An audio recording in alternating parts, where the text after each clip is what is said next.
Welcome to the special council meeting of Tuesday, September 27th. This meeting is being convened by electronic means as authorized under Part 14 of the Procedure Bylaw. And as such, some council members will be participating by electronic means, and many are here in person.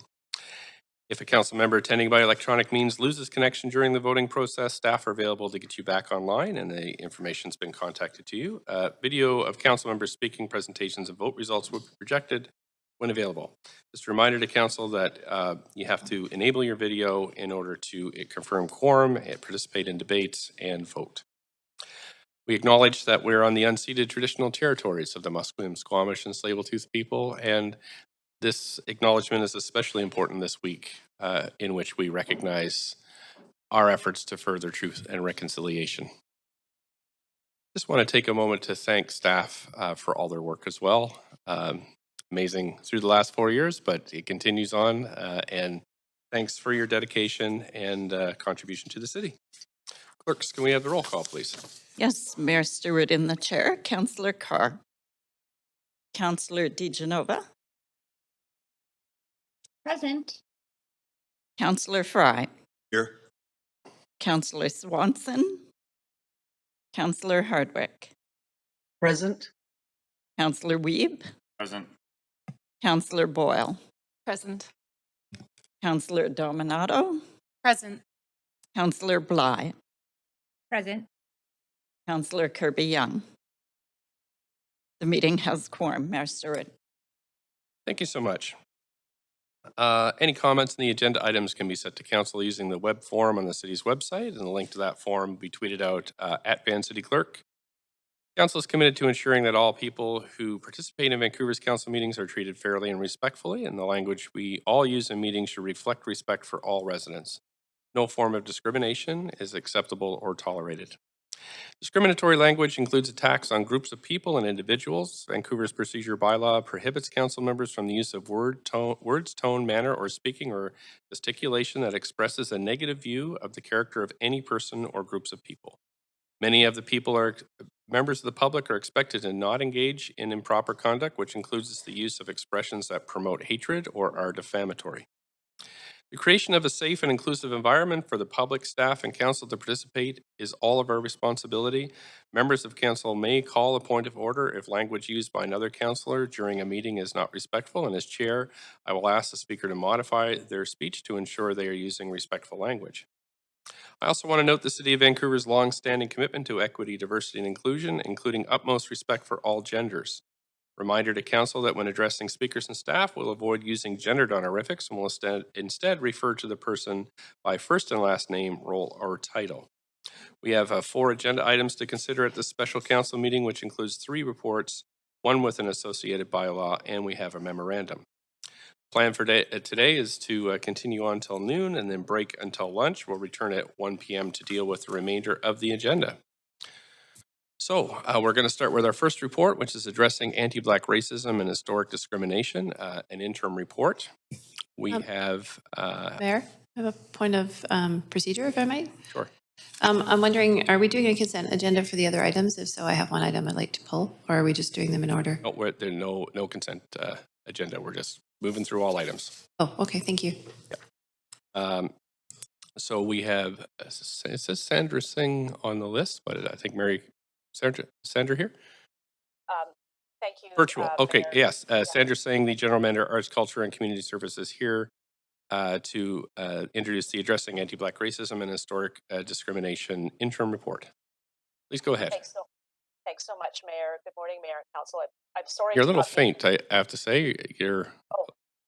Okay, is this better? A little better. A little better? Okay, thank you.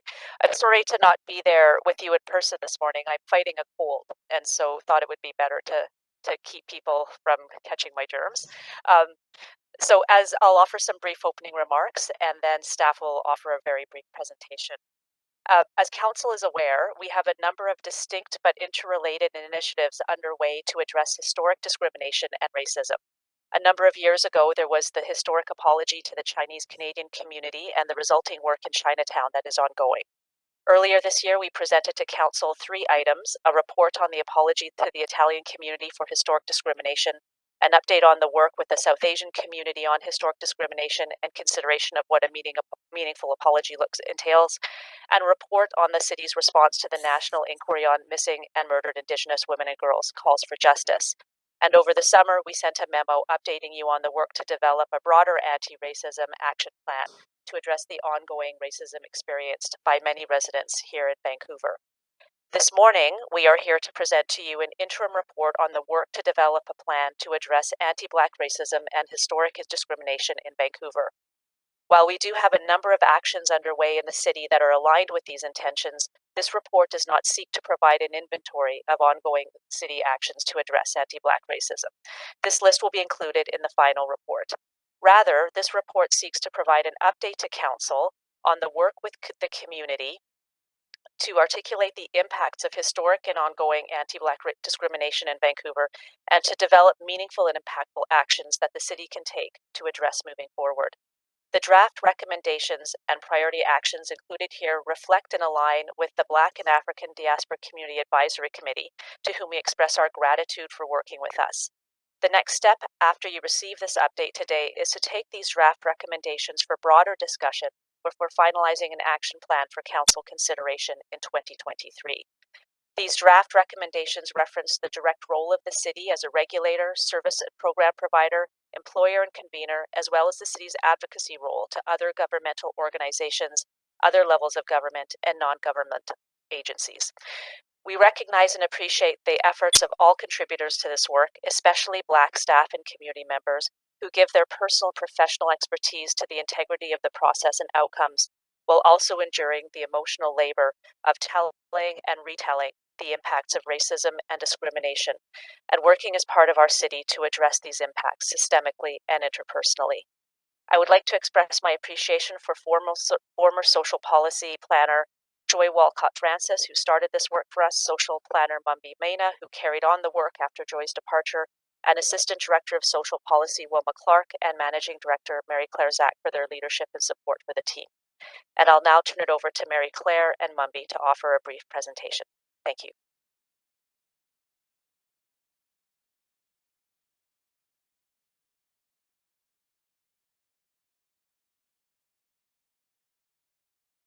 Yeah, it's on now. Thank you.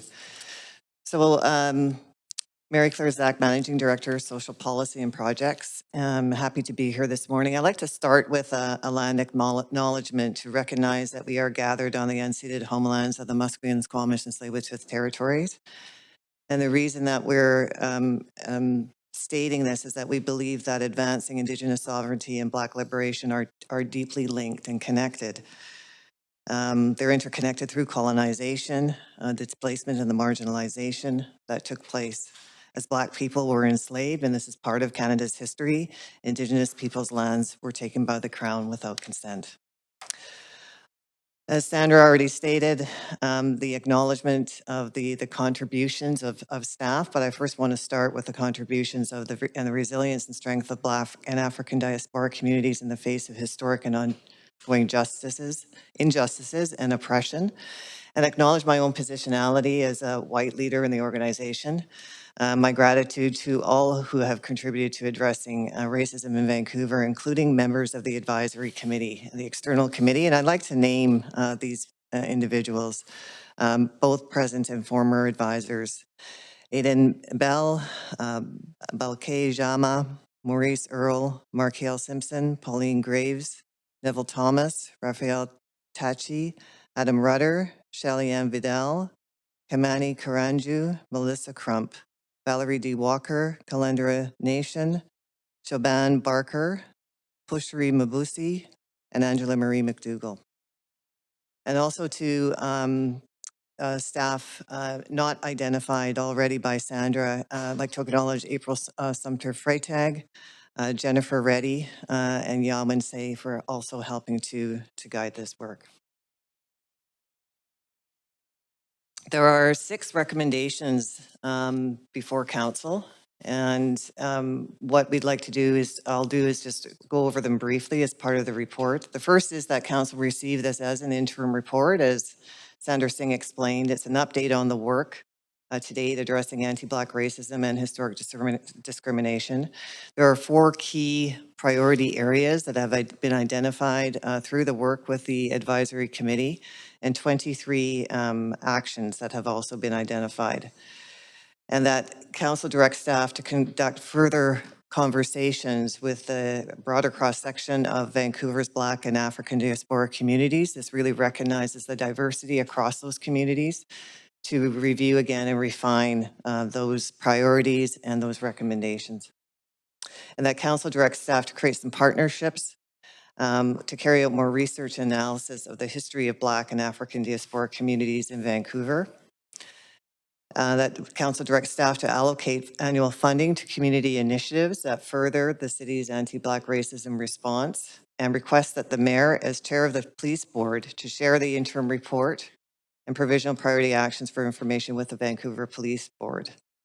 And finally, that Council directs staff to share this interim report with the provisional priority actions to a number of other governmental and public organizations, recognizing that the work to be done belongs with the city in part, but also in partnership with senior government and all of our partners together.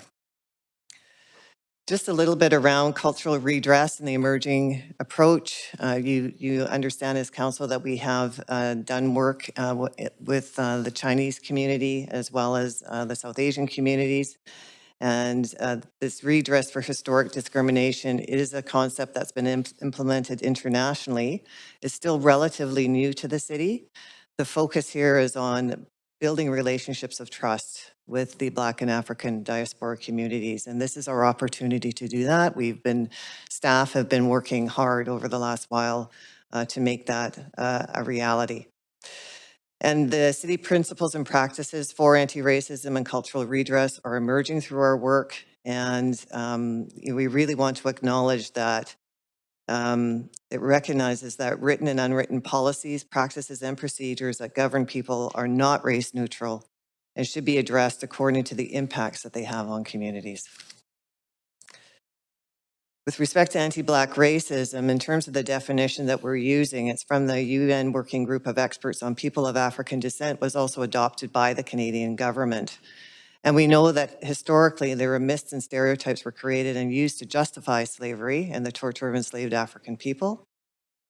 And we're defining anti-Black racism as prejudice, attitudes, beliefs, stereotyping, and discrimination that's directed at people of African descent and is rooted in their unique history and experience of enslavement and the legacy of that enslavement suffered by Africans and people of African descent. I thought it was important to read that out. As noted, anti-Black racism has its roots in the colonial systems that created Canada and is deeply entrenched in our policies and practices, and so much that it is functionally normalized or rendered invisible to the larger white society. And as a result, it shouldn't be a surprise to us that we see disproportionate numbers of people of African descent to continue to live in poverty and poor health, and have lower educational attainment and overrepresentation in the criminal justice system. So thereby social determinants of health are not achieved for this particular population. And yet the contributions of Black people can be traced back to generations and generations ago. And how Black people have advanced the welfare of Canada, spanning every province and territory. We also need to recognize the diversity across Black and African diaspora communities. They are not a monolith, so that our work really does require an intersectional approach and a careful approach to working with these communities and developing that level of trust that's so important with civic government. I just want to talk about some of the impacts of anti-Black racism specific to Vancouver, and there's also more information in the report. We know that the Black population in Canada is about 3.5%, and in Vancouver, it's about just over 1%, but that means about 7,000 people, and regionally about 30,000 or so. And that the disparities that we've identified here include labor market inequalities in the justice system, barriers to education, and Black erasure and displacement. With respect to labor market, 29% of Black people experience income poverty compared to 20% of the overall population, and 32% of Black children experience poverty versus 20% of children across Vancouver generally. With respect to the justice system, Black people are grossly overrepresented in mental health incidents, strip searches, and arrests. And a recent example of the wrongful handcuffing and detaining of retired BC Supreme Court Justice Romley. And the barriers to educational achievement, including that Black residents are less likely to have post-secondary degrees, which impacts employment and prosperity. There's also a dearth of learning about Black history and achievements, and that also lends itself to invisibility and Black erasure and displacement. And here we're talking about targeted revitalization or urban renewal that has displaced Black communities from Vancouver, including from Hogan's Alley. So our responses to date are rooted in a context whereby addressing anti-Black racism is a human rights issue. It is, Canada prohibits racial and other forms of discrimination and intolerance in the Canadian Charter of Rights and Freedoms and the Criminal Code and across federal, provincial, and territorial human rights statutes. So what the city has done is acknowledged and celebrated Black History Month since 2011. As we have recognized the erasure of Hogan's Alley and the Northeast Falls Creek Plan and outlined commitments to redress in that plan, and have recently signed a memorandum of understanding. The equity framework that was approved by this council outlines systemic racism and racial justice as a key component of equity work. And council also approved one-time funding in late 2019 to develop a community-engaged response to historic discrimination and ongoing anti-Black racism, which part of the results you're seeing through this report and through this community work. And finally, we passed a motion to recognize August 1st as Emancipation Day in Vancouver in 2020. So with that, I'd like to pass the presentation over to Mumbi Mena.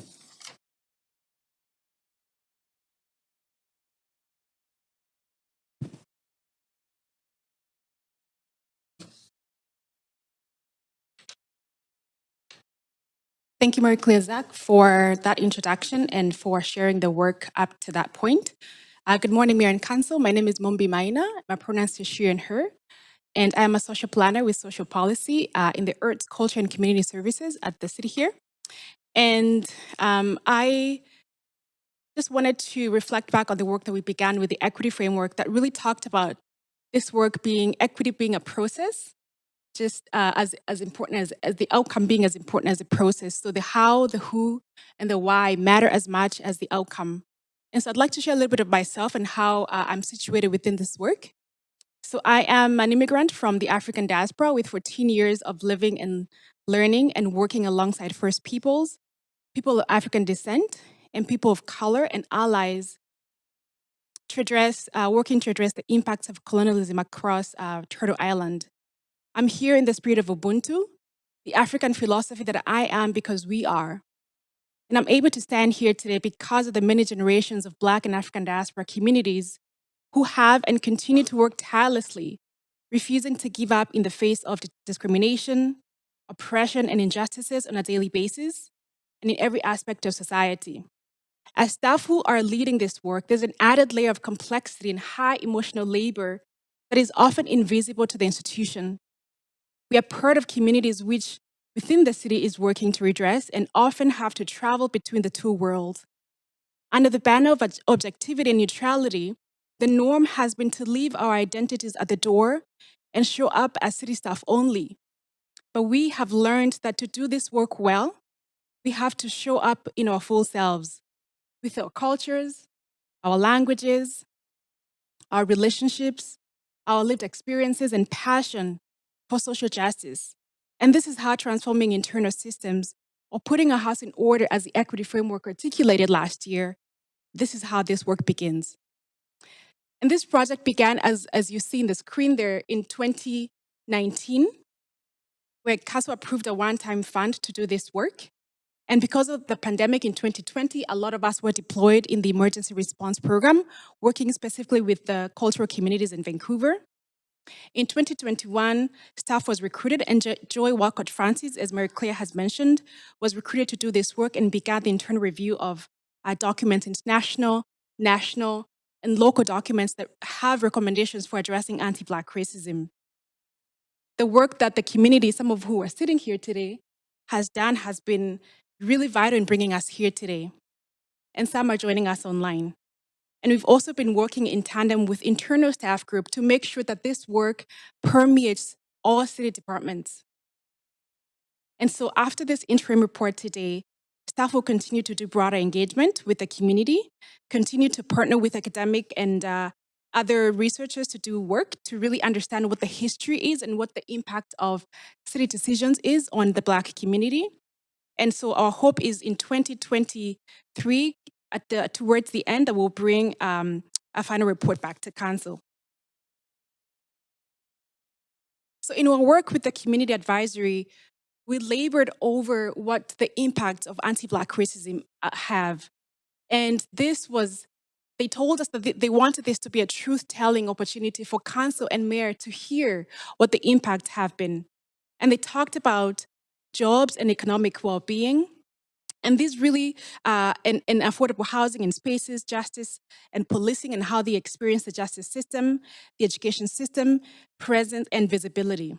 And these are not unique to Vancouver. These are related to work that's happening within the UN international context, the national context, and also within the Canadian context as well.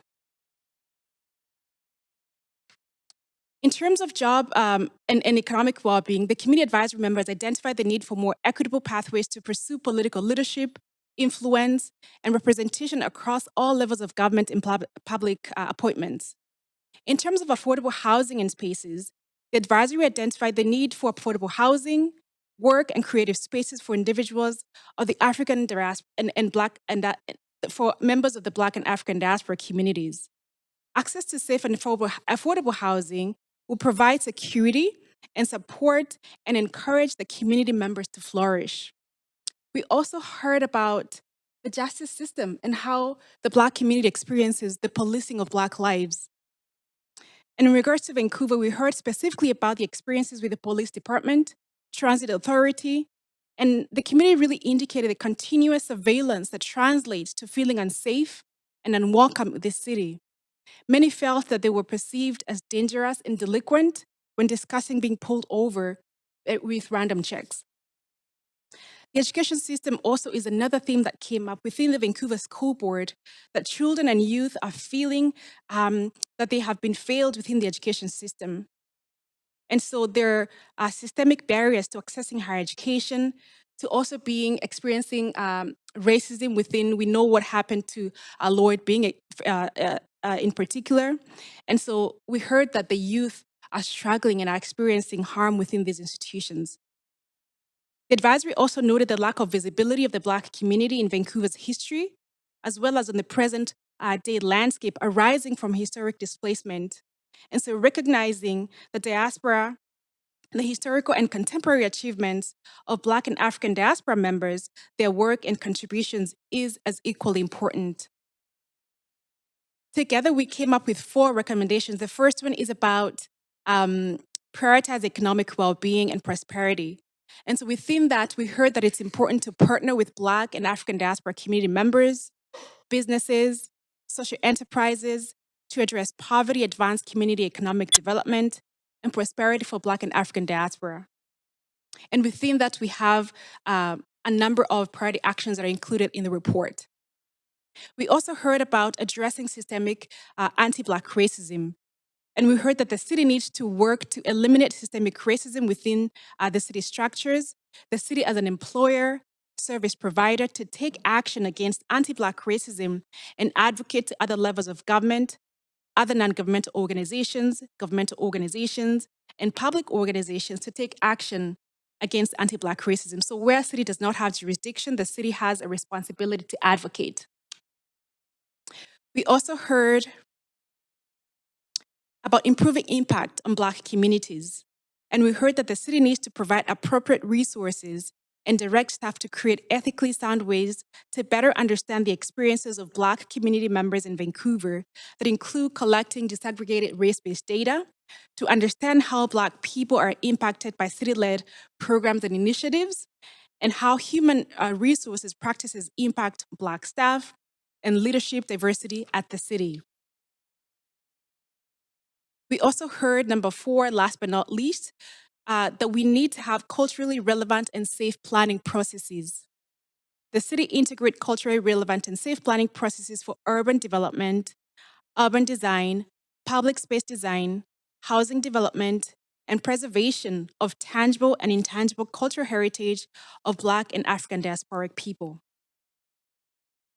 In terms of next steps, as indicated after this interim report, we're going to review the priorities, draft priorities and recommendations with the broader community through a community engagement process, and also concurrently with internal staff department to understand how these apply across the city departments.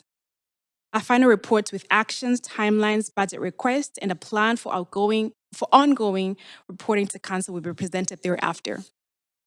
And finally, this interim report is an initial step by the City of Vancouver towards a cultural redress for Black and African diaspora communities and addressing anti-Black racism. There is a lot of ground to cover to repair harms, to build trust, uphold the rights and dignity of Black people and African diaspora peoples, and to work alongside them in creating prosperous communities. I thank you now, and I will welcome questions. Thank you so much for your presentation. And Counsel, before we start hearing from speakers, you have up to 5 minutes to ask questions to staff. Councillor Fry, you have up to 5 minutes. Yeah, and I'm just going to start by saying that it's really weird with the sitting arrangement there because all I can see is the back of the screen. So I'm going to stand up because the screen wasn't always there. Really appreciate and thank staff for all the work on this. And I have a couple of questions. Number one, when we talk about the anti-Black racism and cultural redress strategy moving forward, what is that going to look like? And will that include an actual apology?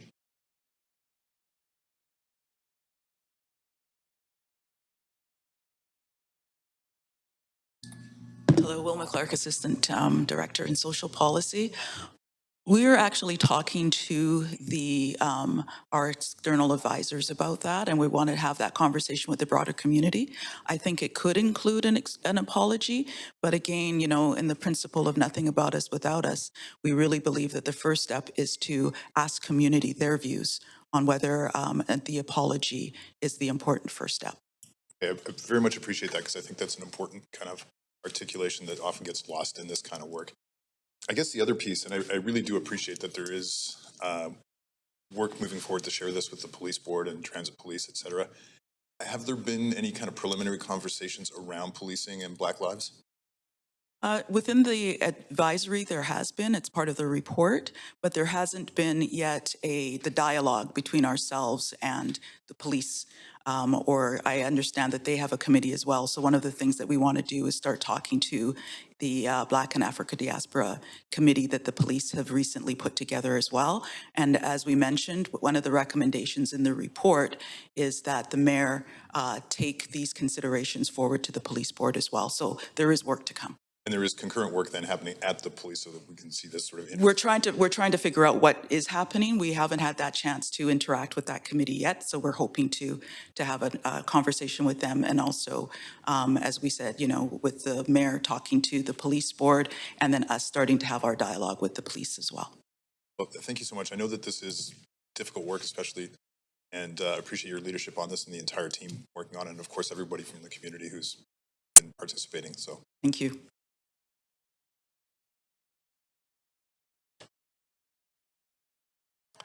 Councillor Boyle? Yes, thanks. I'll start by echoing that huge gratitude. It was really powerful to read this report, and look forward to the work continuing. I'm curious what action well planning looks like as the next phases of the report come together. What are the pieces of work that we can be implementing along the way?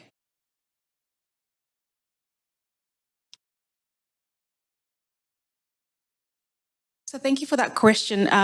One of the things that we have heard from community that this first process needed to be a truth-telling. And within that truth-telling, we're able to glean in terms of what can be done. So the priority actions that have been indicated in recommendations in the report sort of give us a roadmap to where we need to go. And what we bring forward in the final report too is an inventory of what's already happening. So there's things that are happening with, for example, within the Equity Office and Human Resources to understand the staff complement. So through the employee benchmark survey, for example, so we're understanding what the diversity is within the city, the staff complement. So there are things that we'll be looking across the whole city to understand what's already happening and where we need to go. So that work will come within the final report. Great. Yeah. Thank you for that. I'm also curious what the ongoing budget looks like. You mentioned the work was initiated with a one-time budget allocation. What budget exists to make sure we're continuing to resource this work appropriately, and is there direction needed from council on that front? Councillor Sandra Singh, General Manager here. We have been able to redirect some funding internally to continue the work as noted in the financial impact sections of the report. So we will be able to proceed with some research and community engagement, and we've been able to extend the staff. This is arising from unexpected vacancies and other things that happen during the year as you're operating a service. We will be building into and submitting through the 2023 budget process financial considerations for continuing this work, as we are with our other equity-related work. Okay, appreciate that. And my last question is a bit more vague, I guess. I'm interested in understanding what accountability looks like. So the actions while planning include continued work with the community and advocacy to senior levels of government. How are those pieces coming together so that the advocacy that we're engaged in with senior levels of government is getting communicated back to community, or community members we're working with are involved in that advocacy?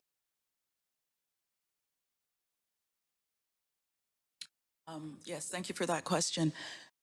We, in terms of the back and forth, this is a piece that community also raised in terms of accountability, that both when we do our advocacy with senior partners, that there's feedback to community about what the senior partners are saying and a bit of a transparency about that process. And actually the same request has come in terms of when the mayor hopefully speaks to the police board to get some feedback to the community as well on perspectives and what might be happening moving forward.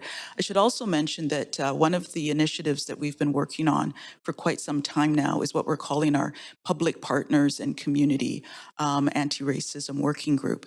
And so far, we've brought together public partners that represent not just the city, but the school board, the police board, parks, health, and as well the libraries. And through that group, we see that there's a lot of opportunity. We also plan to bring community to that table. We're just kind of in a readiness, getting the public partners to a readiness place to be able to work as true partners with community. And at that point, we'll be inviting community in to do anti-racism work together. So we also see that table as an important piece of this accountability and working across. You know, as Mary Claire said in the presentation, we recognize that this is a city responsibility, but it's also a bigger responsibility for institutions across and senior governments as well. Really appreciate that. Thank you again for all of this work. Thank you. Councillor Dominato, up to 5 minutes. Thanks, Mayor. And that's actually a perfect segue to my question, which was to inquire about how this work aligns and with the work of senior governments in terms of the provincial and federal governments in terms of redress. And if you could comment on that, I really appreciate the local historical context, but I'm just curious about provincially and federally and how our efforts are aligning.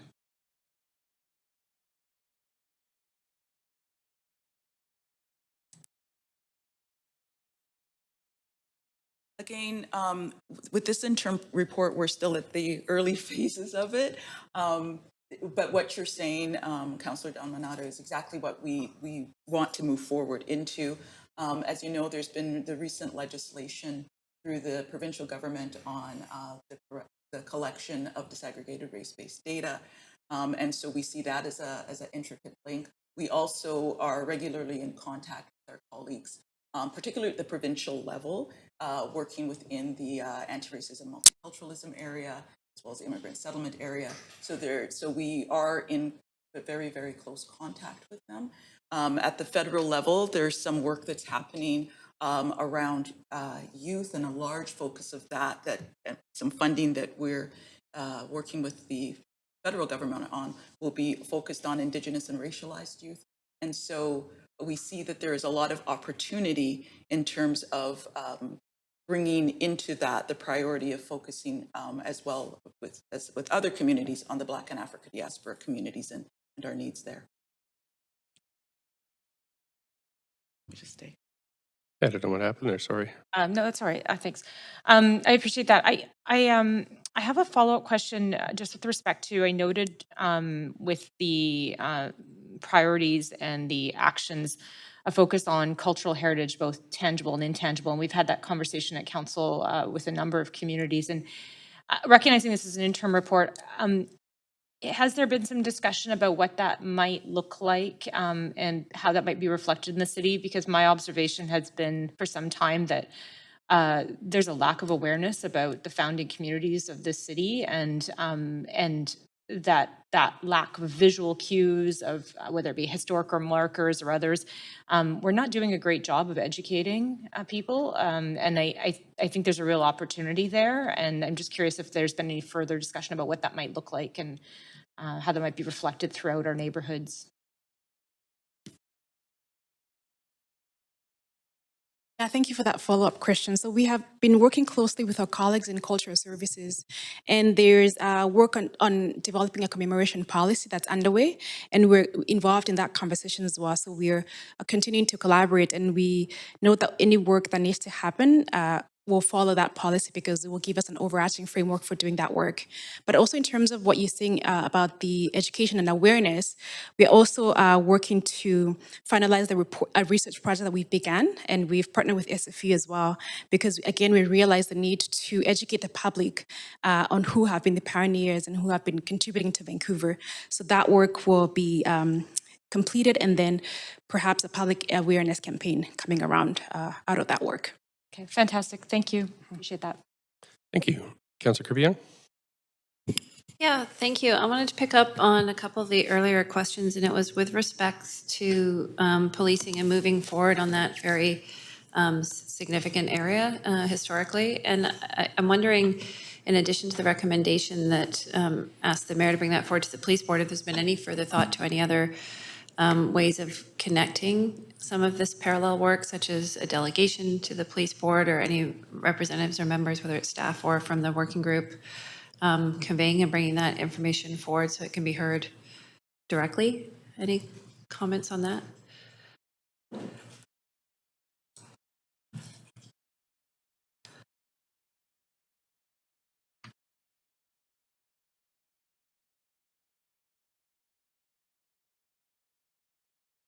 Yes, I think it's a really interesting idea. I think it'd be really important for us to check in with the advisory as to whether or not it's feels like a place of safety for them to be involved. I mean, that's something that we as staff in the city could do, but I wouldn't want to presume that the members of the advisory would want to be involved in that at this point. And so that's something we'd have to check in on them with. Okay, thank you. I appreciate that. And I'm asking the question in the spirit of how to bring these kind of parallel trains together, because as was mentioned, I think earlier, I understand that VPD has formed its own advisory committee, and then we have this work going on. So I'm, thinking about the optimal ways to foster that linkage. Yes, so we have thought about bringing the two advisories together and the community speaking to each other and what they're learning. But the piece that I'm suggesting we need to go back to the advisors on is their ability or desire to meet directly with the police. Okay, and then one clarification, looking at page 12, I believe, priority action number 2, and this also relates to the very significant piece in discussion with respect to racism. I'm looking at 2.2C that asks for advocating to senior government and accountability across policing organizations such as VPD and transit police. And it also talks about strengthened repercussions for perpetrators of racist actions and hate crimes. And I'm wondering if you can clarify, is that with respects to actions by police or also including actions by the public at large? As we've seen, generally speaking, hate crimes are on the rise. Right. I believe it's both. And as you know, there's a related initiative that we are doing right now around combating anti-racism hate overall that our team is taking on. And so I think there is that specific focus, but I also, in what I've heard from the external advisory, that when incidents happen, it feels as if the accountability, the transparency, the repercussions for the perpetrators just don't seem to be strong enough in our experiences. Okay. Okay. That's helpful. And then in terms of what does staff view, basically, if you can reflect back from the work with the advisory committee and these recommendations, is the most significant piece in terms of prioritization to accelerate in here?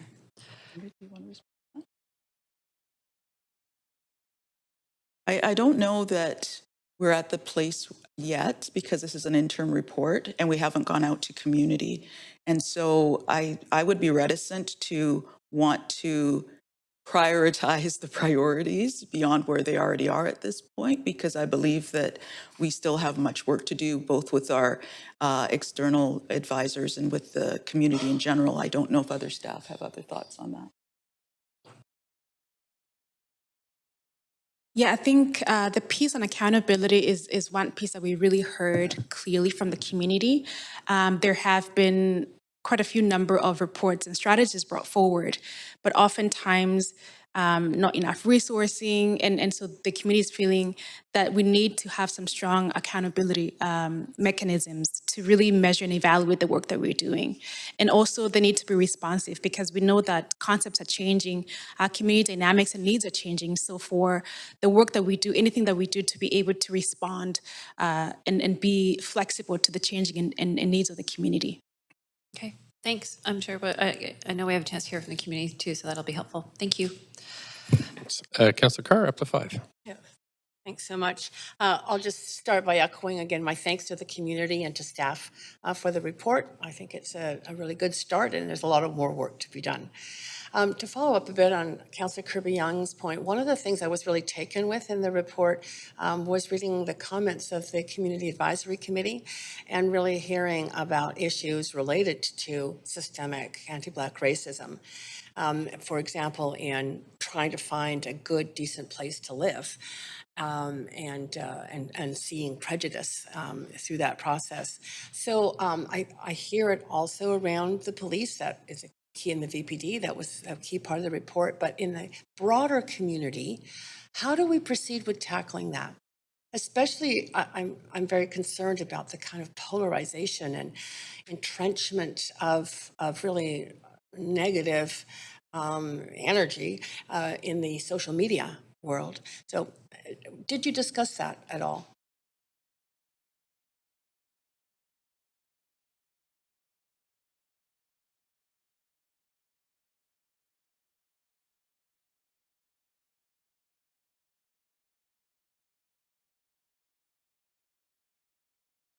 I think, you know, you're asking the big question, and I think, yes, it's always a big part of the discussion, you know, what are the ways of tackling the systemic racism and the tensions and so on.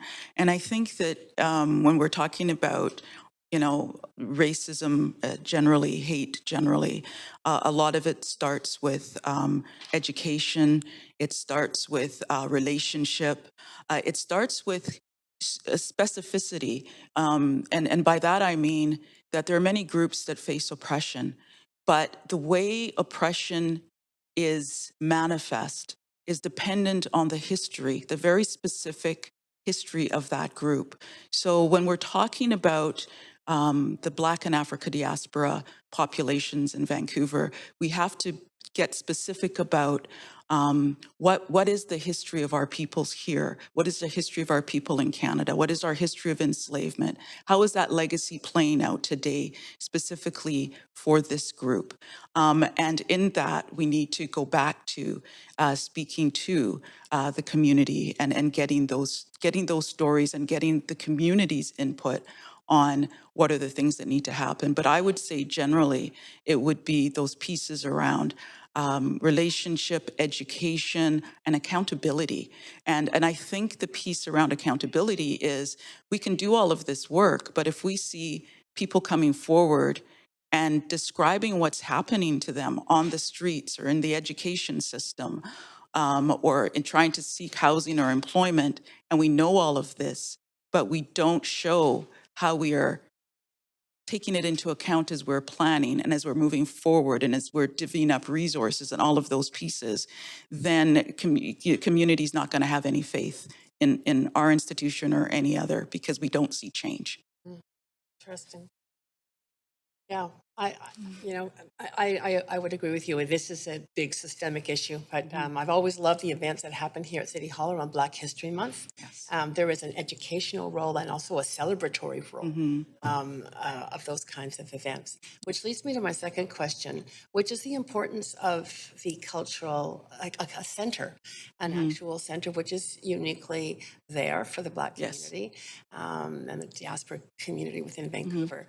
And whether or not that would not only serve the internal needs of the community, but also that sort of welcoming and educational piece in the broader community of Vancouver.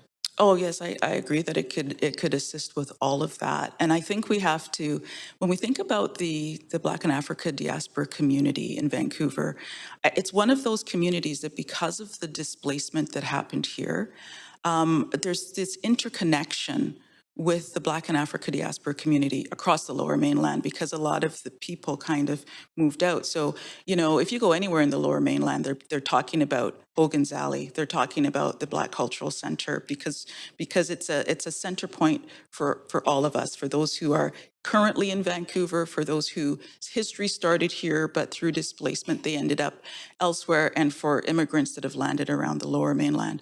I think it's a really important a piece of the puzzle in terms of that sense of connection within, and also that sense of welcoming and sharing and educating and the relationship building that I was mentioning across. And I think it's going to play a pivotal role. Great, thank you. Thanks. Councillor Swanson, up to 5. Yeah, first of all, thanks so much to staff and all the people that you've been consulting for all the work that you've done on this. Really, really appreciate it.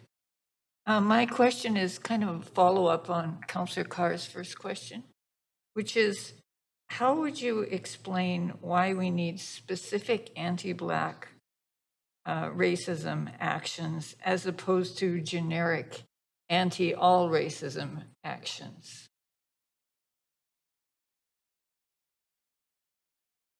Thank you, Councillor Swanson. That's a really important question. As we have talked about and as Mary Claire has articulated, the specificity of anti-Black racism is really embedded in attitudes, in beliefs, in the norms and the practices that made it okay for the transatlantic slave trade to take place and have carried on seeing Black people as less, as subhuman, as not valuable as other people. So the visibility of being Black has its own unique impact in how the people experience the community today. And so for us, we have heard that the impact of that anti-Black racism is really important to think about and to center when we're doing this work of anti-racism cultural redress at the city. So I think that specificity is unique to the Black community. And so when we're talking about the solutions and what needs to be done, we need to center those because of that uniqueness and that history that continues up to today. Which is different for other groups that are discriminated against. Exactly, which is different, and it needs again to really be named and to be recognized. And it doesn't mean that we're not going to work with other communities, because I think what we also heard, to stand in solidarity, for example, with the Indigenous communities, with other racialized communities. So while we see opportunities for standing together and working together, we're taking an intersectional approach as well, because we know that Blackness is also compounded by other issues as economic status, language and sexual orientation and gender.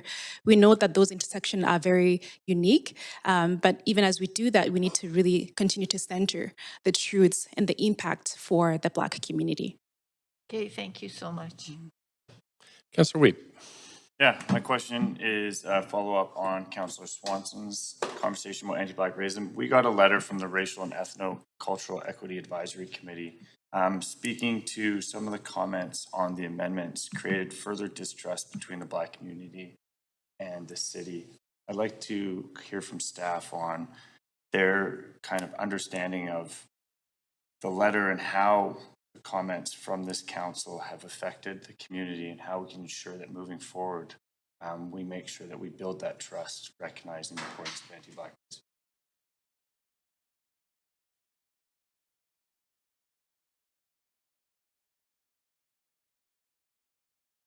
Can you please repeat what the question might be?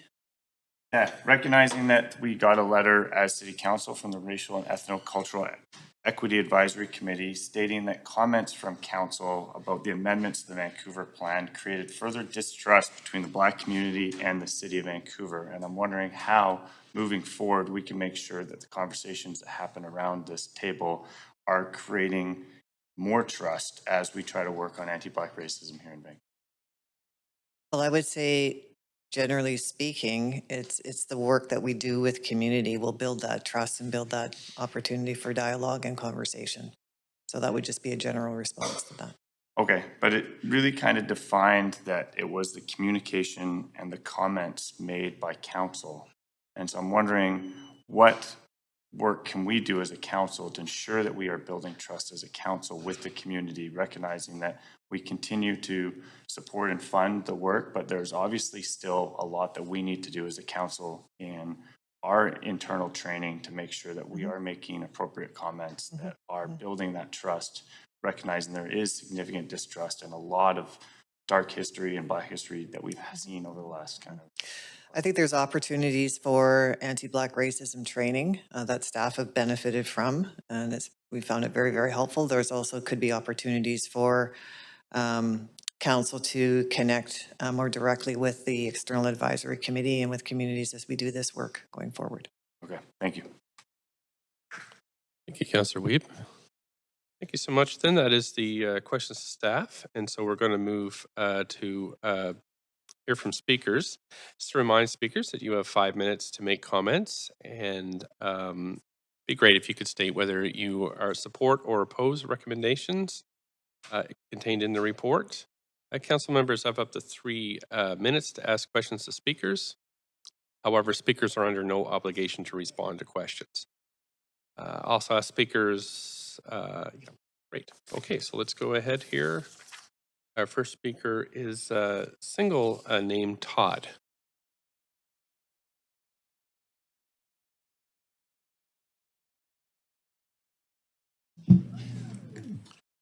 Thanks for coming in. You have up to 5 minutes, and whenever you're ready. Thank you. My name is Todd Simmons. I live on the unceded, stolen lands of the Musqueam, Squamish, and Tsleil-Waututh people. When I found out about the opportunity to share our thoughts on this report about anti-Black racism, we knew how important it was that our child get to assert their voice in this space as a member of this community and to have their voice heard and listened to, as is their right, so we had to bring them. I knew that there would be many voices from my Black community coming out to speak who could do so with more authority and command on the importance of the recommendations in this report. I know that some Black folk have been grinding long before there was even a thought to form a committee to create this report, and I'm sure it's been a long and arduous and sometimes head-bangingly frustrating process to get through at this point, and I want to send my admiration and respect to the staff for that work. I will say that I wasn't really sure what I could bring different to this discussion.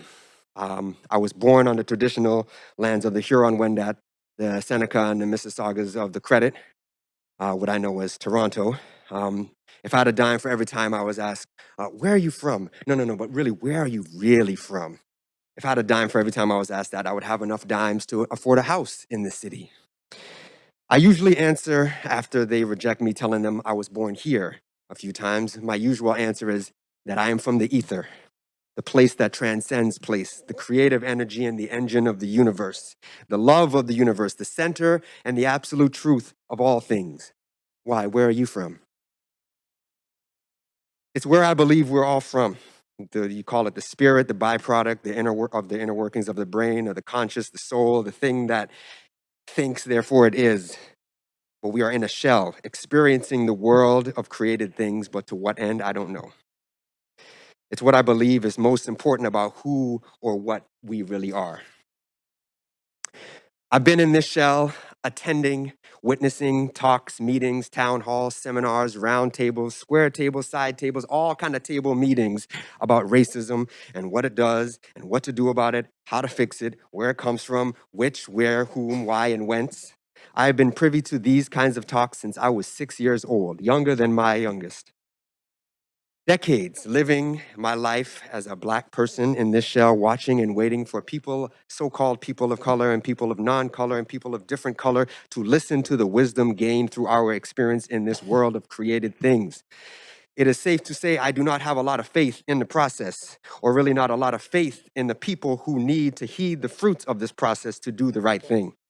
All due respect to all of you, it should not come as a surprise that I don't have a lot of faith in the politicians to do the right thing. I find that too often people who become politicians do so and are more concerned with being right instead of doing right. The right thing is to listen to people who, through their experiences they've had in this world, have come to here with different experiences, are at their core exactly the same as you. To honor the diversity of experience is to honor the uniformity of our true nature, that which connects us all. The ether, the place that transcends place, the center, the absolute truth of all things. So as far as my 10 cents, as far as what I think you should do now that you are once again blessed with the opportunity to learn from the experiences from Black people, African diasporic people, Caribbean people, honor those experiences. When it starts feeling uncomfortable, just sit with that uncomfortableness. If you feel like they're talking about you, maybe they are. If you feel like you are certain we are not, we probably are. If you feel like you want to go home and maybe tweet to your followers some kind of woke culture gone awry tweet to bolster your standing for votes, or if you feel the need to give a flowery speech showing just how connected you are with the message of this report to bolster your standing with your people and hopefully get some votes, or if you feel to need to point out which one of those two your political opponent is doing, just stop and ask yourself, is this in the service to that which connects us? Am I trying to be right or do right? You can mandate, or can you mandate the understanding of spiritual connection among all people? Can you form a committee for mass spiritual awakening? No, probably not. But until then, until that time that you can mandate enlightenment, then at least let's try to take this step to right the wrongs of the past and present towards a better, more peaceful, harmonious, connected future for all, regardless of sex or race or gender, birthplace, religion. Listen to those experiences and histories, internalize them, follow these recommendations, listen to staff, do the work, expand upon the work for other communities who have been marginalized in their experience during their time in this world of created things, and do not make it so that I have to bring my children and their children to speak at council to talk about these issues again. Please and thank you. Thank you so much. I don't see any questions for you, so just thank you for participating this morning. And I'll be moving on to speaker number 2. Speaker number 2 is Atea. Please correct me if I've mispronounced your name. It's Ataya. Taya, my apologies.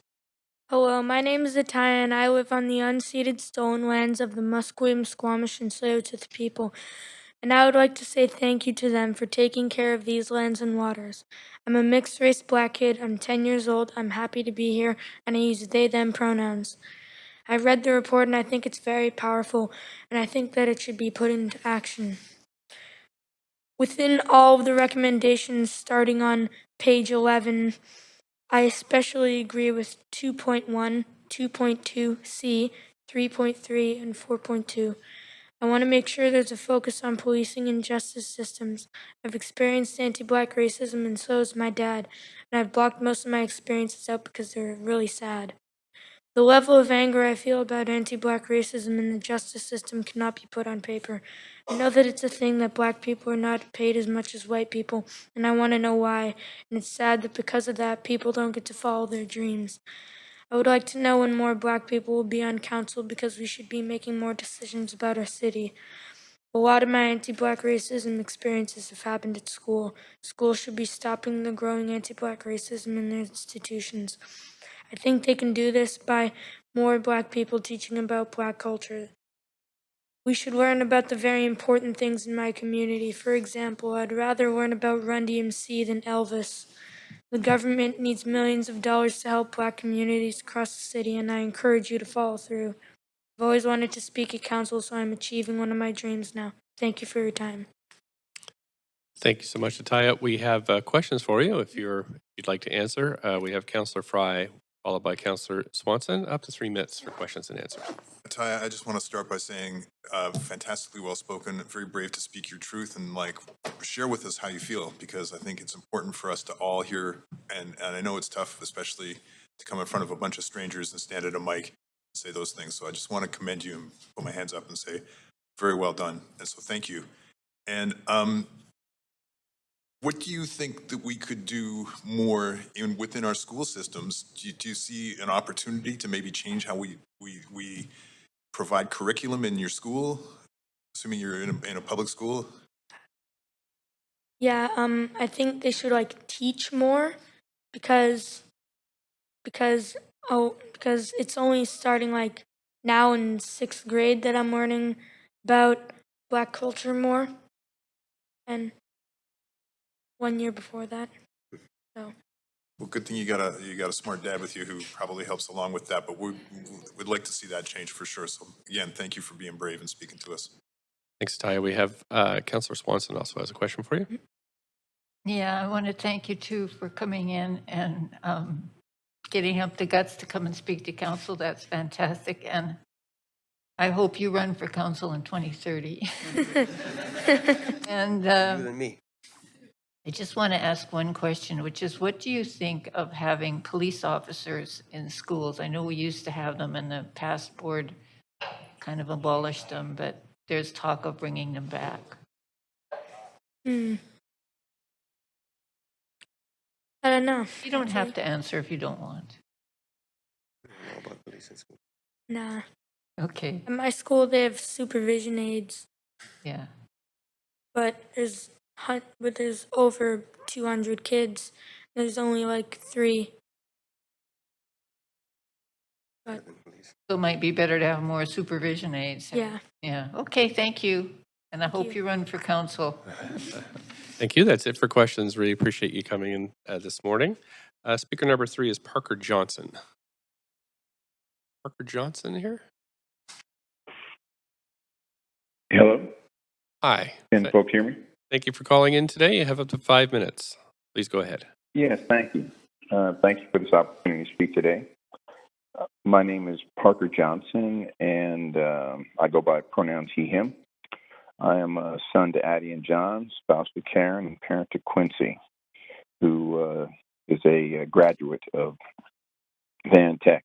And I'm here as a descendant of stolen people on these occupied and stolen lands of the Musqueam, Squamish, and Tsleil-Waututh people.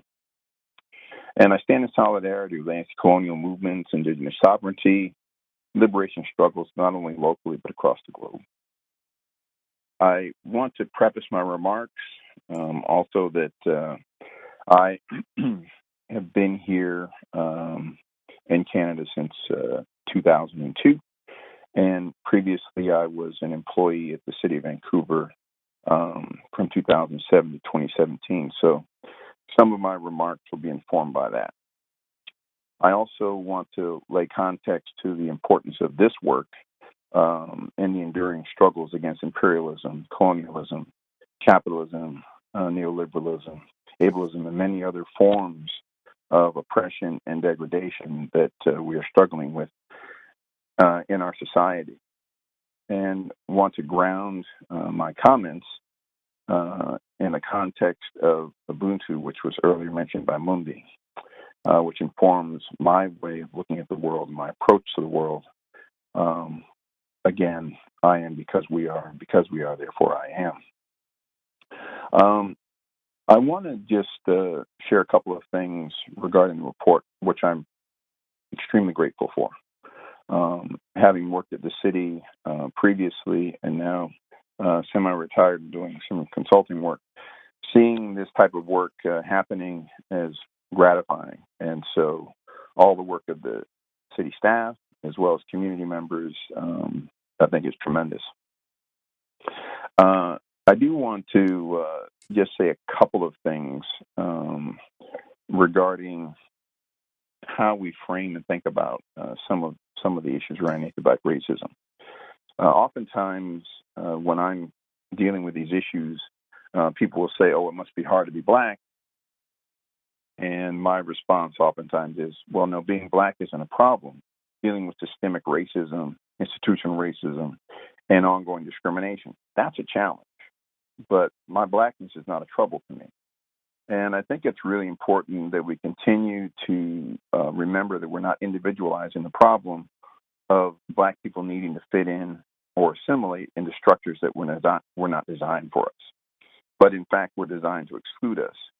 And so as we're doing this work and we're doing the learning, it is equally important to me that we work hard on doing the unlearning.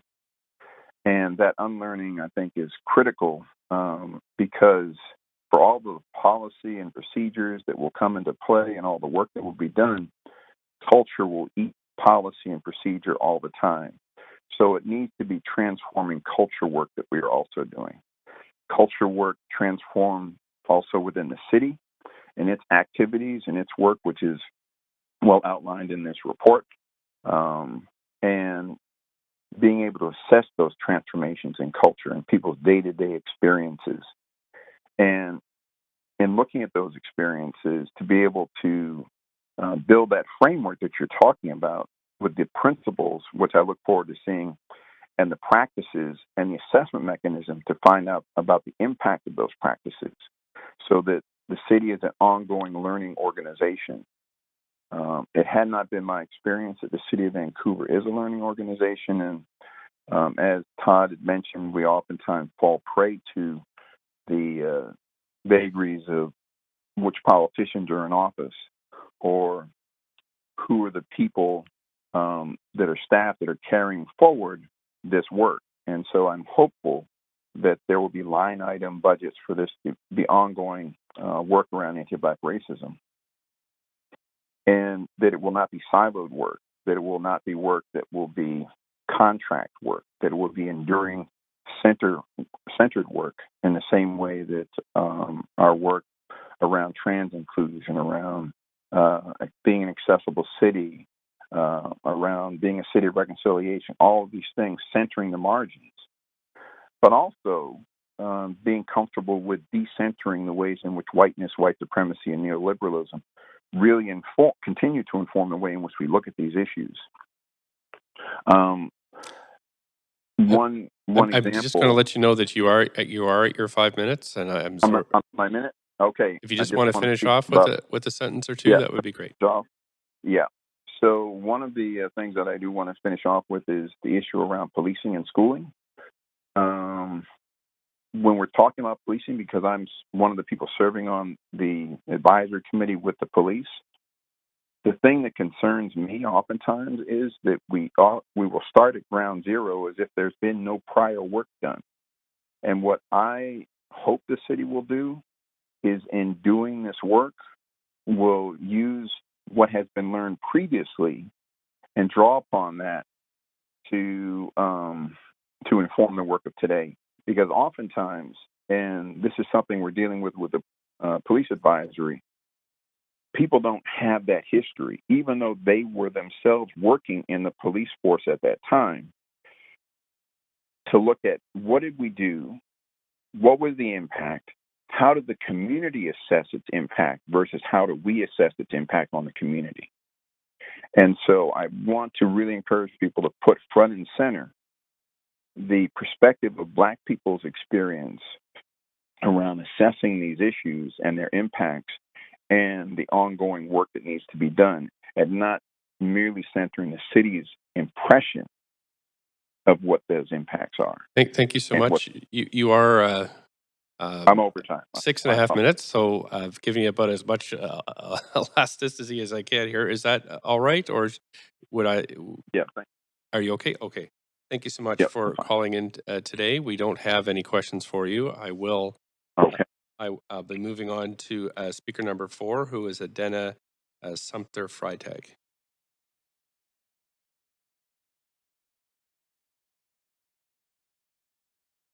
My name is Adena Sumter Freitag, Thank you and very I'm a much. 7th generation Canadian. I currently live in Victoria, but I work and have projects in Vancouver. And Sorry to interrupt you. We're having difficulty hearing you. Do you think you can speak more closely into your phone receiver? Sure. Okay, that's better. Thank you.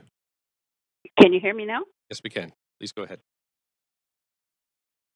My name is Adena Sumter Freitag, and I'm a 7th generation Canadian. I currently live in Victoria, but have work and projects in Vancouver, and will live there again upon retiring. Thank you for making your City of Vancouver's anti-Black racism and history discrimination report one of your priorities. In researching some of the other work addressing Canadian Black history and anti-Black racism, I found that the Hogan's Alley Historical Redress Initiative involves some exceptional work that educates about and honors the existence and memory of the Black community that was decimated in the 1960s by the City of Vancouver's Urban Renewal Project and plans for Georgia Viaduct. From its origins in 1915, 1917, and for decades after, Hogan's Valley was a thriving community where many Black residents settled. There were private homes, boarding houses, churches, restaurants, barbers, and social gathering places and spaces. They welcomed new residents, travelers, and even hosted world-famous visiting musicians who came to Vancouver and who, because of anti-Black racism and accepted social segregation practices in the city, found they were not allowed or welcomed in most white-owned and city-licensed establishments and lodgings. Anti-Black racism in Canada resulted in some extreme traumatic impacts, and for generations, it deferred many Canadian Black people's dreams and limited countless opportunities for them that were available to other Canadians. One of my personal historical lived experience mirrors the experiences of thousands of Black Canadian youth.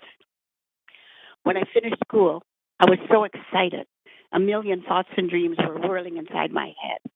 I'm finally finished school. Now I can get a job. Now I can get a job and maybe an apartment. Yeah, I was prepared to conquer the world. I was grinning and chuckling and singing that silly kid song as I went out applying for jobs. No more pencils, no more books. It wasn't long before the song petered out and I stopped smiling, and I was forced to acknowledge the doors slamming in my face. Honestly, some people actually slam doors in my face. We've hired someone. It's gone. It's already been filled. They acted like they were angry at me or something, like, why are you here anyway? One guy actually said that. Well, actually, he said, we don't hire no niggers. He had a real thick accent. I don't know where he was from. Some potential employers I went to applied to got up and didn't even let me in. They just stood there blocking the doorway, saying, oh, that job's been filled. One morning, after watching me come home from job hunting for months, my mother woke me up and got us both all dressed up. And then she packed a suitcase with my clothes and took me on the trolley bus over to the mayor's office and sat me down. Then she walked to the receptionist desk and asked where the mayor was, and burst straight in his meeting and said, there's a little Black girl out there with a suitcase. She's yours. I brought her up right. She's never been in any trouble, and she finished tops in her grade 12, and no one in this city will give her a job. Well, she's yours now. And she walked out of there, and she left me there. Mayor Juba came out of his office and got me, and I gave him the whole story from my perspective and from my mom.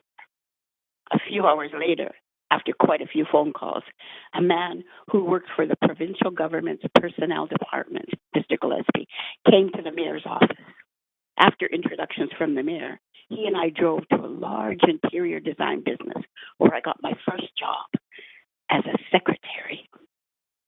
Not only did my mom's social activism help me, she and Mayor Juba helped many other blacks in the 60s and 70s infiltrate the previously white workforce and get jobs all over, even in department stores as clerks. The mayor and the city council implemented policies and bylaws that made it possible for black families to get jobs, access rental apartments, and even buy houses in the new districts being built. My mom and the mayor were quite a team. Yeah, they were a force to be reckoned with. A mayor, a city council, and a mother with a will can change the world. Thank you. Thank you so much for your story, sharing that with us. I do not see any questions for you, but do want to thank you so much for taking the time to participate in this meeting. I am going to move now. Speaker number Okay, 5. there's no questions. Can I make a comment? You are at your 5 minutes, but I could give you an extra minute if that's okay. Okay, sure. I just wanted to say that the Speaker Parker spoke about systems that weren't designed for us. And I think Todd spoke about redesigning what there is now around the police and the city and the agencies. And not to be afraid to use the words like racism and discrimination and inequity. And I just think as the anti-Black racism and history discrimination part of the city committees go forward, they should maybe keep that in mind about changing the systems so that they are designed for all of us. Thank you for those extra comments, and thank you for participating today. I am going to move to the next speaker, who is speaker number 6, Candace Knoll. Speaker number 6, Candace Knoll. Good morning. Thank you so much for coming in. Good morning. Adjust your Thank podium whenever you're ready, up to 5 minutes. Honorable Mayor Stewart and Vancouver City Councillors, thank you for the opportunity to speak here today. My name is Candace Knoll, and I am the founder and the president of the Junior Black Achievement Awards.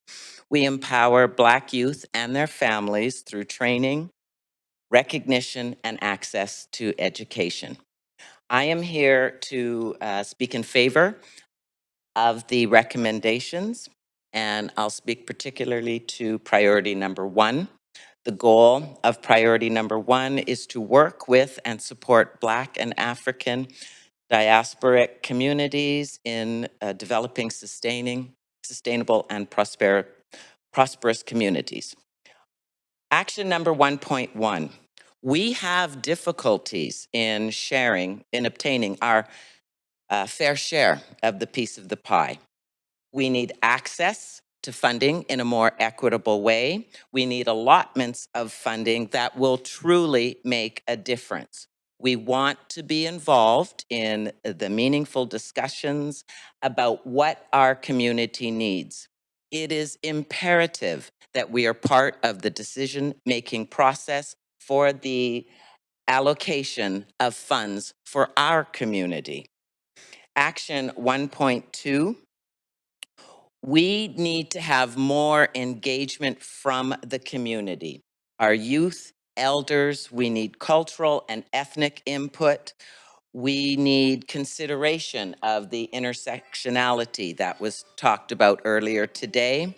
We need input from our organizations, our businesses, for-profit and nonprofit. Racism has impacted all of us, and we want better for all of us. We need a community space, as Councillor Carr touched on earlier. We need a place to honor our elders. They are our subject matter experts. That's our history.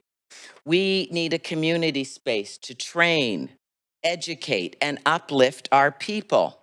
We need to empower our youth. With the Junior Black Achievement Awards, we're about to have a Black Youth panel on November 5th talking about being Black in the BC school system. Darn it, I'm having trouble finding the youth. We need to be able to have our community space to hold community programs, services, and events. I was having trouble finding space for this panel. I'm on my second community that has jumped out to help us. We're having an event January. I hope we can hold it in Vancouver. It'll be based around Black Shirt Day and Martin Luther King Day. We need a space to recognize and celebrate our cultural heritage. We need to be able to document our heritage. We need that place to call our own. Action item number 1.3. We need to have continuous core funding for organizational development and sustainability. Don't just give us money and leave us, right? We need support for new and existing initiatives. We need funding for the training and the resources. We need that collaborative effort to incorporate all stakeholders. We need to focus actually on what the city can do instead of reaching for that big pie in the sky. We're coming to the end of the United Nations Decade for People of African Descent, 2015 to 2024. It outlined 3 areas of action: recognition, justice, and development for Black and African diaspora people. What legacy has Vancouver created? Action number 1.4. The Black community continues to be at a disadvantage. We have been displaced and dispersed. We do not have a sense of belonging. We were forced out of community in the name of revitalization. We have limited opportunities for intergenerational wealth, limited home ownership to pass down, limited businesses to pass down. We have higher unemployment rates, lower paying jobs, last hired, first fired. We have higher rates of police-involved deaths. We are disproportionately represented in the justice system. Over-policing is causing mental and health issues in our community. And we are the lowest group for access to education. Hence why it was very important to me to start the Junior Black Achievement Awards, or should I say revitalize it. The system of systemic racism and oppression continues. Once you are down, this system is geared to keep you down. We need a brighter future and we need change. It's for these reasons that I urge you to vote in favor of adopting the recommendations. It is time to utilize the research that's been gathered and make our community whole by leveling the playing field and creating equity measures to reduce the systemic barriers for the Black community and support opportunities for our community to grow and thrive. I'd like to thank the staff for doing this very important work. Thank you so much. You do have a question, Councillor Kirby-Young, up to 3 minutes. Hi. Thanks for being here. I apologize if I missed this because my computer had a thing there. You were talking about space and the difficulty in finding space for some of the events you're talking about. I just wanted to clarify, Are you referring to dedicated space, or have you not had success in using things like civic facilities, community centers? I just wanted to understand a bit more about that. We would like to have dedicated space. There's no reason that we have to go to different organizations to try to have events in their place, but specifically for this event, it was community space that I was looking for and partnering with, and the amount of red tape that we had to go to, we just finally moved to another area and it has come together. Okay. But the point is, we should have our own space. I hear you on the sort of longer term, the dedicated space. In the short term, was it civic facilities that you were looking at, community centers? Like what were the barriers? I'm not really sure. I think maybe we were put on a back burner for a bit. And by the time we got a place that was offered to us, it was not acceptable for my community at that time of the evening. So it was very disappointing. And again, it reflects back to we need our space. We need to be in control. Okay, no, thanks. I appreciate that. I hear you. And I was just asking the question in the spirit of trying to understand where some of the barriers or the friction was. So yeah, anything else you want to share, including offline, would be helpful. Thank you. Thanks so much. That's it for questions. Really appreciate you coming in today. Thank you very much. Okay, we have speaker number 7, Benjamin Hagwood. Benjamin Hagwood, speaker number 7. The speaker is not on the line, Mayor Stewart. Clerks. We have Carolyn Tinglin Yage. Yes. Hi. Hi there. How are you? Up to 5 minutes, please. Thank you so much. So, yes, my name is Carolyn Tinglin. I'm with YAGE, the Youth Alliance for Intersectional Justice. And we are a federally incorporated nonprofit and collective of Black neurodiverse youth between 15 and 30. And so I am kind of coming to you with that lens or with that kind of hat on.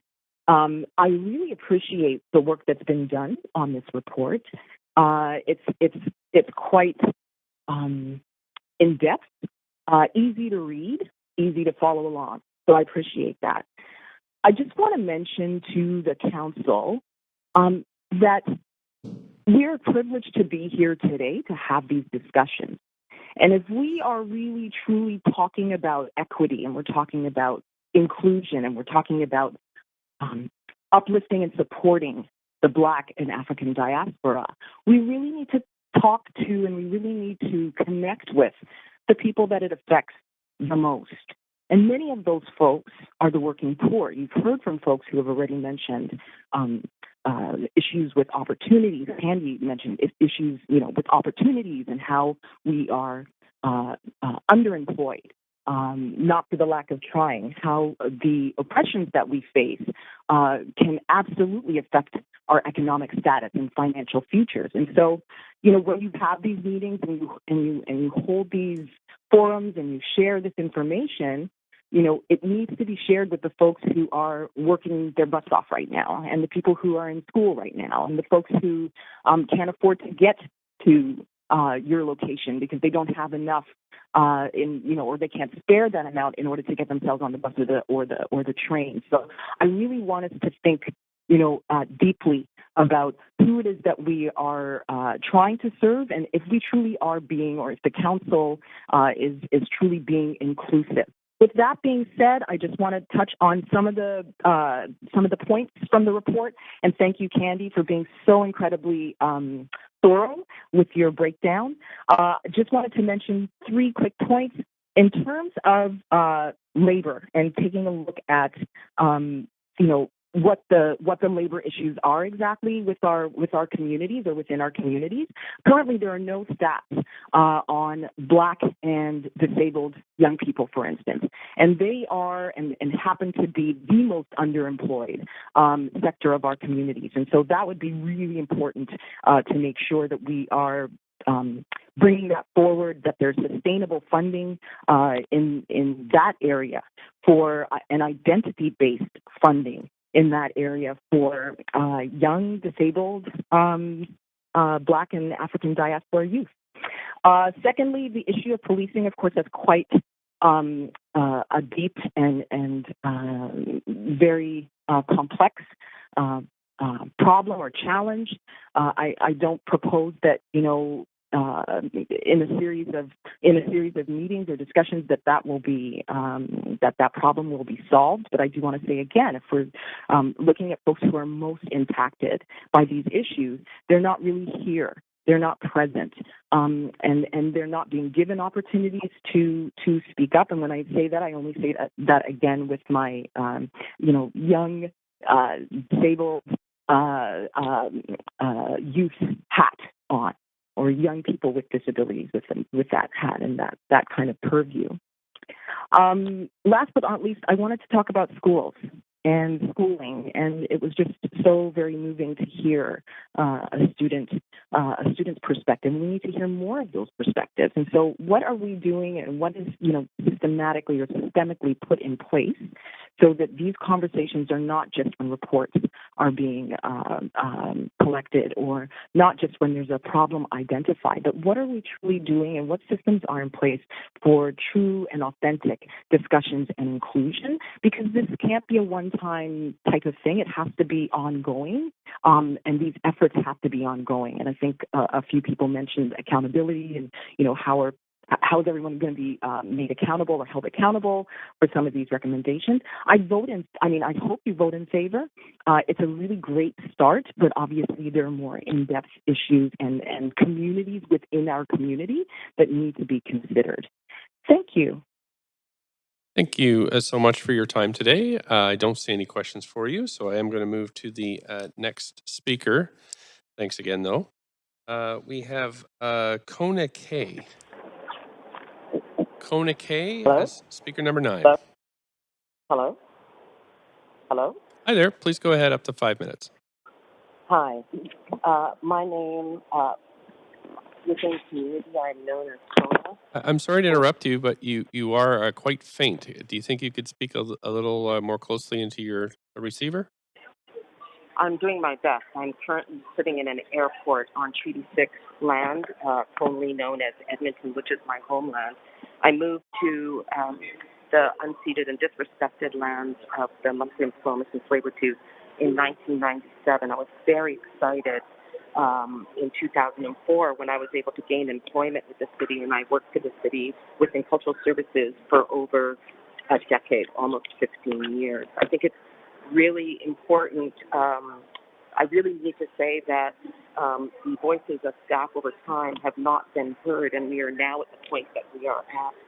Black History Month and the celebrations that happen within Council are only made possible because myself and Parker Johnson literally took money out of our pockets to help fund it, worked off the sides of our desks, did not ask for permission, went to web services to get space on the website. We did not ask because when we asked, we did not get a positive response. I think it's really dangerous within this report to be conflating Black folks with others when other communities have dedicated resourcing. I'll take, for example, the plans around Chinatown, which are resourced with multiple planners. Again, Indigenous people resourced with multiple planners, dedicated planners, and resources within departments other than cultural services, other than just the soft services. I would like to note that in the city's report of 2019, there was a statistic that said that Black people in British Columbia are approximately 45,000 people, and that Black people in Vancouver are approximately 7,000. We are 1% of the population. Not only are we 1% of the population, but we are some of the most visible members of the population here in British Columbia. Not only are we highly visible, but speaking to some of the historic aspects that impact racism that Black people face, I need to note, and this will make people uncomfortable, and I will die on this hill, there are many, many racialized cultures that look at darkness, Blackness, as a failing. Caste is real. It is not just white supremacy where Blackness is demonized, and many other races have taken this up as well. I'd like to point out quickly the city plan that was done recently and how there was no mention of Black people within that city plan. Very, very little. While there was significant mention of other racialized communities, I'd also like to note that the groups that were consulted with and noted in the back of that report, some of those organizations are 2 years old. There are people like myself who've been doing work in this city for over 20 years on community and on a professional level. The city, I think it's really speaking to something that someone said earlier about the city's authority and the trust between community and the city cannot, I would suggest, continue to main authority over your work and be seen to be credible while not having sufficient policies, procedures, and practices to address internal anti-Blackness and that address the retention and promotion of staff. When in the entire history of my working at cultural services, from 2004, there was never another Black person. Every single person hired after me was promoted. And I will also say that, I'll skip that. What the city will do is continue to have authority issues if things like this are not addressed. What I know is that the Black people who are currently in social services, in social policy, and in cultural services are all people I know personally from community. That's how small our community is. So when I hear of a continuance of Black staff joining with excitement and Black staff breathing, my question is, how can the city do the work when the work on the inside is having difficulty?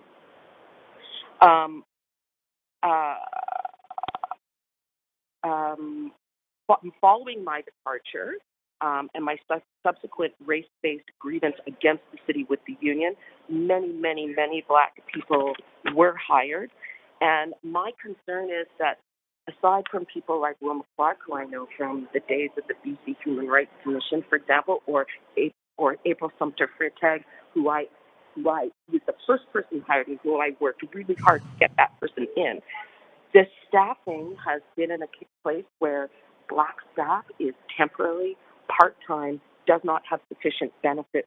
There are no ongoing resources to support the work like there is with Indigenous people. And like Indigenous people, Black learning is not limited to the academy. It took years to shift public art, for example, into understanding that artists in public art are not only born in the academy, but some, like Indigenous artists, learn their practices from within community and don't have the colonizer way of looking at things. This same consideration needs to be brought to Black knowledge keepers and subject matters experts.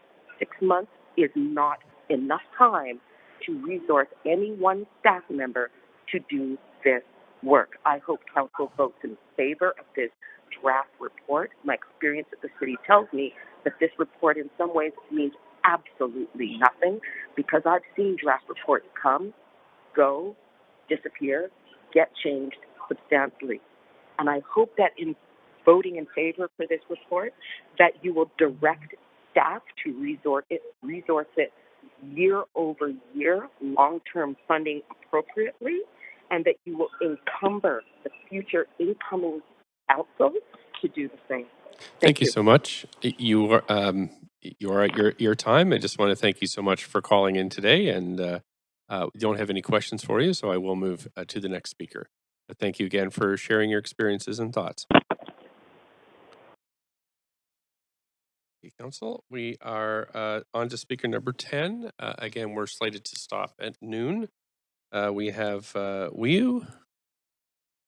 This one, OIU. Sorry if I've mispronounced the name.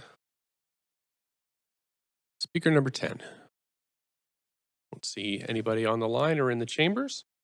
Just mark that and call the name, call speaker number 10 again. Speaker number 11 is Kamani Karangu. Thank you so much for coming in. Up to 5 minutes whenever you're ready. Thank you so much. My name is Kimani Karangu.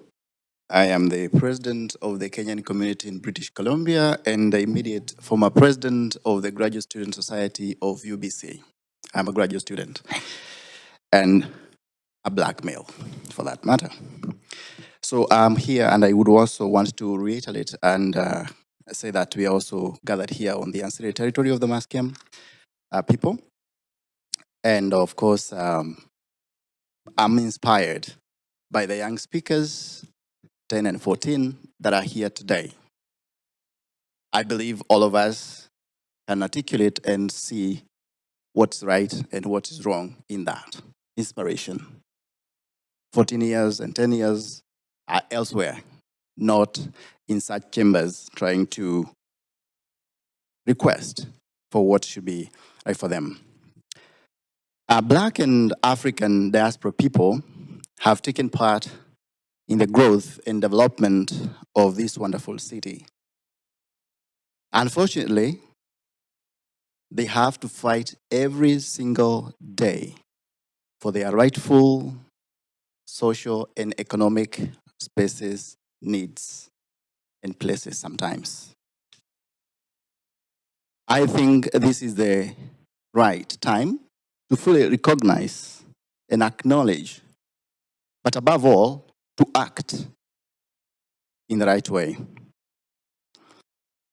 I say this because a number of us, I mean the Black and African diaspora people, are here within the city to be, sometimes to be seen, to tick the box, but not to be listened to in many cases.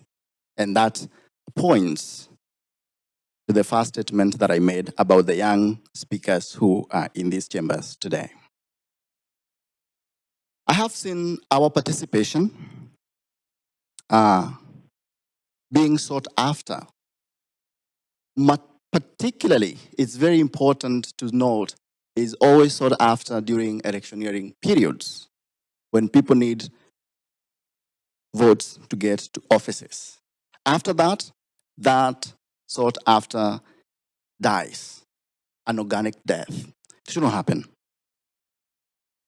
And when I recognize and acknowledge that that engagement during that time is important, I think it should be reciprocated in the best way possible. And this is doing the right thing, not coming every time to this or other places to just look and seek ways of survival in the city.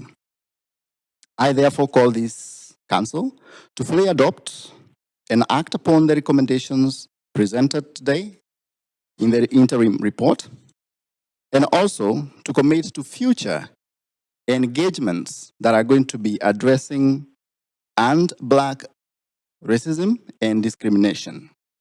I also want to acknowledge that COVID-19 has not made anybody's life easier in any way. We are in this together. And while I point onto this, which adds another layer to the issues that have been presented here, anti-Black racism has gone up, and this is evident in the issues that we have to deal with here in the city and in institutions, for example, where people have to go without places to stay, and this is because we do not have enough housing or even places where such people could gather and share ideas. I therefore call upon and the articulated issues about dedicated spaces for people of African in diaspora and also the Black people who are here, and also matters facing education, which has been addressed here. And as I lead my community, the issues of getting places that people could gather and talk have been insufficient. I wish to stop there and dedicate my few seconds or donate it back to the council. Thank you so much. Thank you so much for coming in today. I don't see any questions for you, so I will move to the next speaker. We have Eden Bell O'Neill, speaker number 12. Thanks so much for coming in. You have up to 5 minutes whenever you're ready. Okay, hi, my name is Edenbell O'Neill. I am 14 years old and the youth representative of the Anti-Black Racism and Cultural Redress Community Advisory Group. This report is vitally important. Racism has impacted me personally whilst growing up in Black Vancouver. I've been followed by security staff in large supermarkets while with a white parent. I've been called the N-word in VSB elementary schools. Admin told me I was lying and nothing was done. I've been asked not to identify as Black by a VSB teacher who, quote, did not see color. I was consistently labeled as problematic or aggressive because I dared speak up against racial injustice. Last year, at age 13, I was verbally, sexually, and racially abused in the street by a man in his 60s. The Vancouver Police Department did not attend after the 911 call and minimized my experience. I would have felt worthless without my parents and Black community holding me up. With Black role models and youth programs such as Ethos Lab, I have flourished.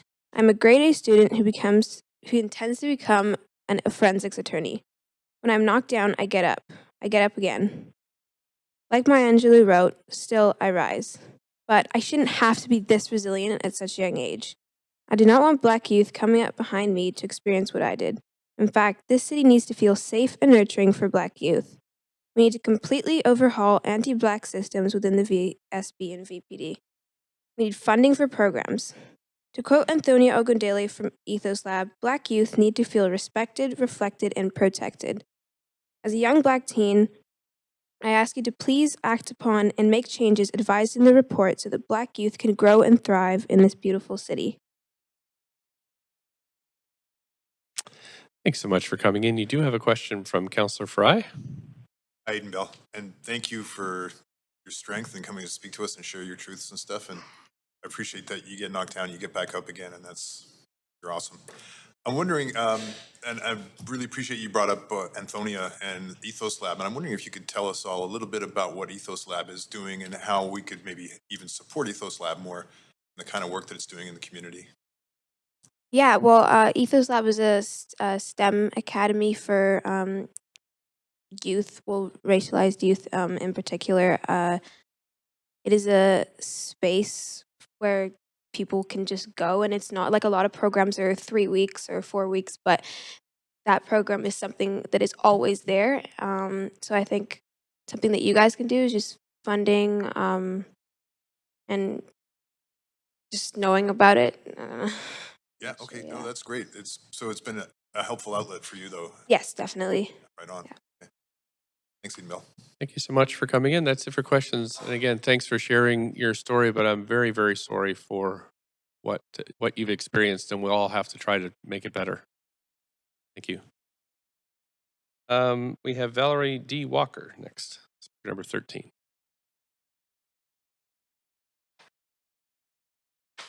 Thanks for coming in, up to 5 minutes.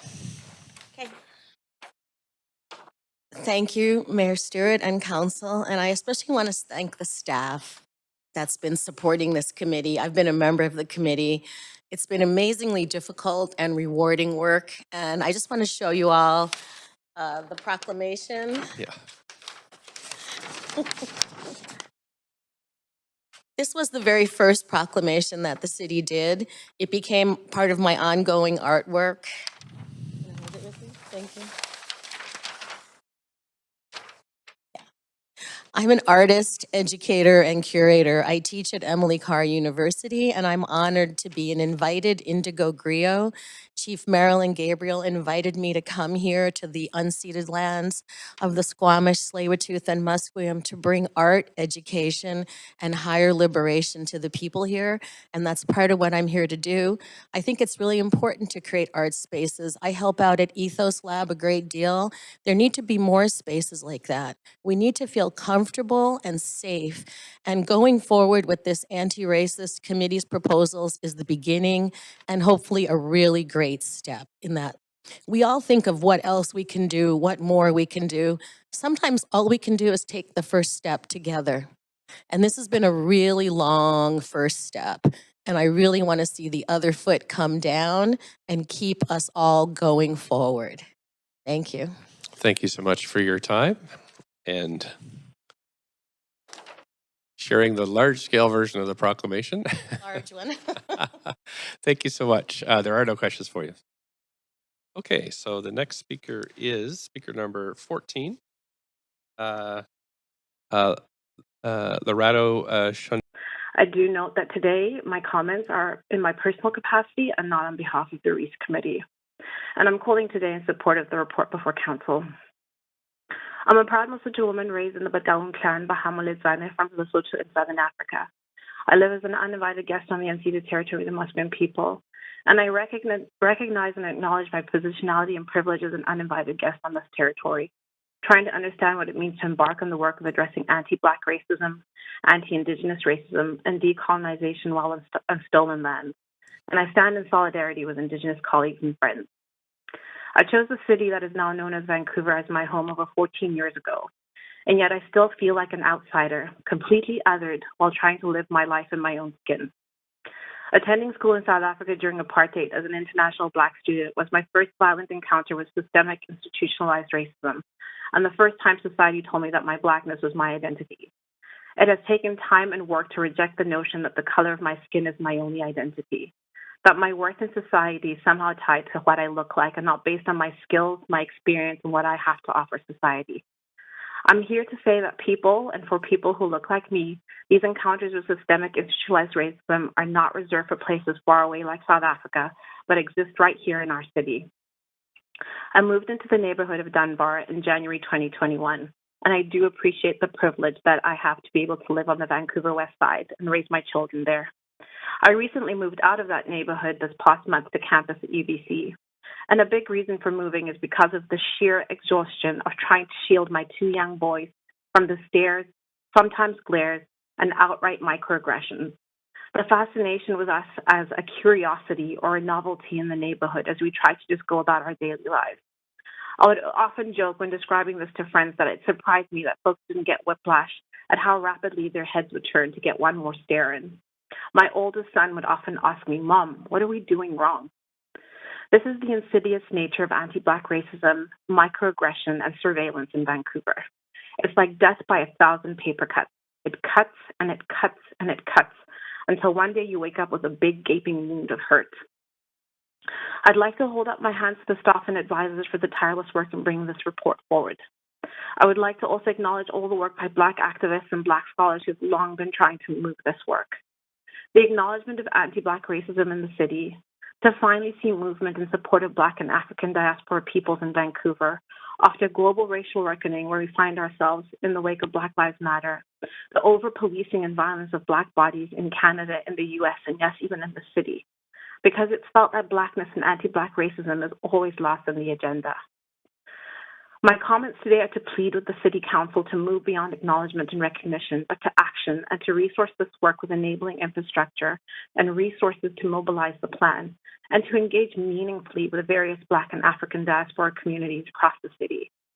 I hope you can hear in my voice the emotion, because this really matters, and we're exhausted.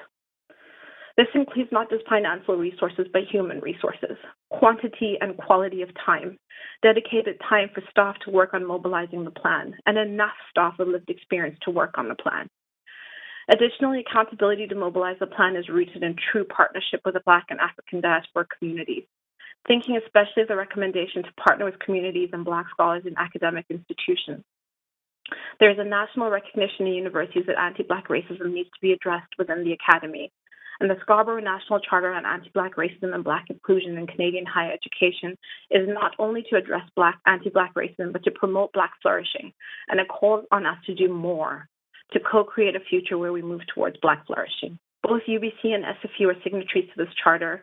I believe it presents a really exciting opportunity to collaborate and partner with academic institutions, with community to reimagine thriving, flourishing Black communities, to really imagine what relationality looks like, to create a sense of belonging so we can feel safe in our homes and in our communities and on the streets. We need to work together to heal the harm and heal some of these gaping wounds. Creating these real partnerships, adequately mobilizing this plan, and being in relationality with us, being accountable, that is when we will start to believe that you really see us and that you're really showing up for us. Thank you. Thank you so much for participating today and sharing your stories and thoughts. There are no questions for you at this time, but do want to thank you so much, and we definitely heard you. Council, the next speaker is speaker number 15, Patrick Anukulu. Hello. Hi there, you have up to 5 minutes. Please go ahead whenever you're ready. Okay, I just said hello because I wanted to make sure you can hear me. Yes, we can. Thank you for having me. I'm very honored to be speaking with you today from the unceded lands of the Catsi and Semiamo and the Kwantlen people on behalf of the city of Vancouver, where I have lived most of my time here, except for the last 12 years. I am the artistic and managing director of African Heritage Music and Dance Society. We're the producers of Afromat Festival. I have been in this process for a very long time. I've been here since the 1976 as a student at Simon Fraser University, from where I graduated, and went on hired to work in accounting. And as some of the speakers ahead of me have said, our experience has led some of us to untimely end, and some of us to live with mental distress and be treated as if they're crazy or they don't know what they're saying, and all kinds of things over the years. My story, first of all, I want to make it clear that I am very much in support of this report. And again, not to repeat what a lot of others have said, it has been a lot of these kinds of things going on over the years, and I have been at the forefront of it personally in the city of Vancouver from the 80s. Several mayors I have dealt with and approached and talked with about these issues. I was there at the first gathering to establish and design the Vancouver City Cultural Department a long time ago. If you look into the records, you might still see my name. But I have been discriminated against, and it forced me to make a change in my life, to go into and be in arts and culture. Use arts and culture to help tell a better story about us Black people. And to come to the current issue, I'm not going to bore you with that story. If anybody that wants can look me up and find out about it. But the issue I would like to address here is the fact that there is an intrinsic action that is not being talked about in any of these things, and that is the invisible act of keeping the Black people, Black communities divided by actions like giving us this title of Black and African diaspora people. What exactly does that mean? That's one question I'd like to be pondered. And it's, for me, again, it's new ways. There used to be, Black people used to be recognized in the descriptions, but now we are logged up into, you have indigenous and then you have racialized people. And there's nothing about Black people anymore. Black people are the people, those of us, we are the people that, from which the word racism developed. And we are still the ones that suffer the most. Every other heritage of our human race discriminates against Black people in one form or the other. It is every day. Today, in the city of Vancouver, I see it as, somebody mentioned earlier that organizations that are not even 2 years old are being funded everywhere, right and left. And all that is doing is keeping us apart and making sure that we don't have enough resources in proven organizations like my organization. I have been at this since the 80s. Again, I'm not going to Councilor Fry might remember me as a child because I was doing this, met his mother, Emery Barnes, and all those people were the people that I have worked with and talked with and dealt with. Professor Alsop, way back. They're all there. So I am here talking today because none of the things we have done over the years has been implemented or put up in any way. They have been either taken in and then used to design new ways to continue to keep us apart. And these days, it's about job and funding, and the system feels that we give everybody fund. That's we are 1.09% of the population. But look at how many organizations that are Black that the city is funding. So in the arts and culture, I'm just going to festivals. I'm sorry to interrupt you, but you are well over time. So if I could just get you to wrap it up, that would be great. Thank you. Okay, thank you. Well, I will wrap it up by saying that the report is a wonderful thing, but its implementation needs a lot of consultation from the Black communities. And identifying us as one helps bring us together and keep us together. Supporting those organizations in our communities that have been here long and are doing things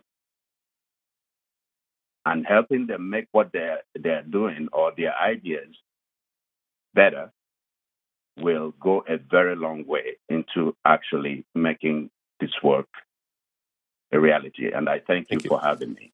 Thank you so much for your thoughts today. There are no questions for you, but I will say thank you so much for calling in and sharing your ideas. Council, we're on to speaker number 16, Kambai Nanjala, speaker number 16.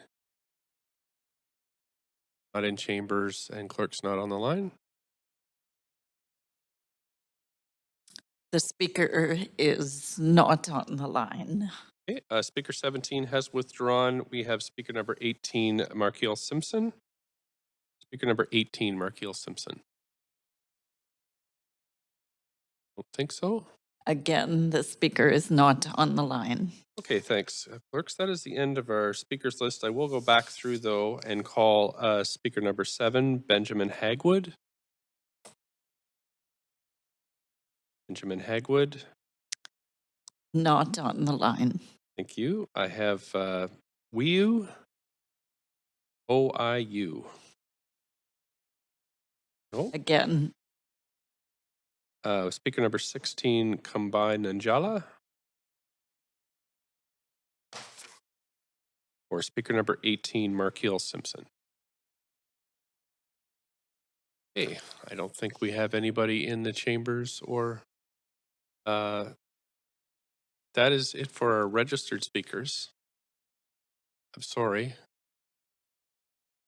Sorry, we have the rules here. We have to register to speak, and that was it for our registered list. So apologize if we've missed that. But of course, you can always submit to us in writing, if and perhaps you could see staff to do that. Thank you.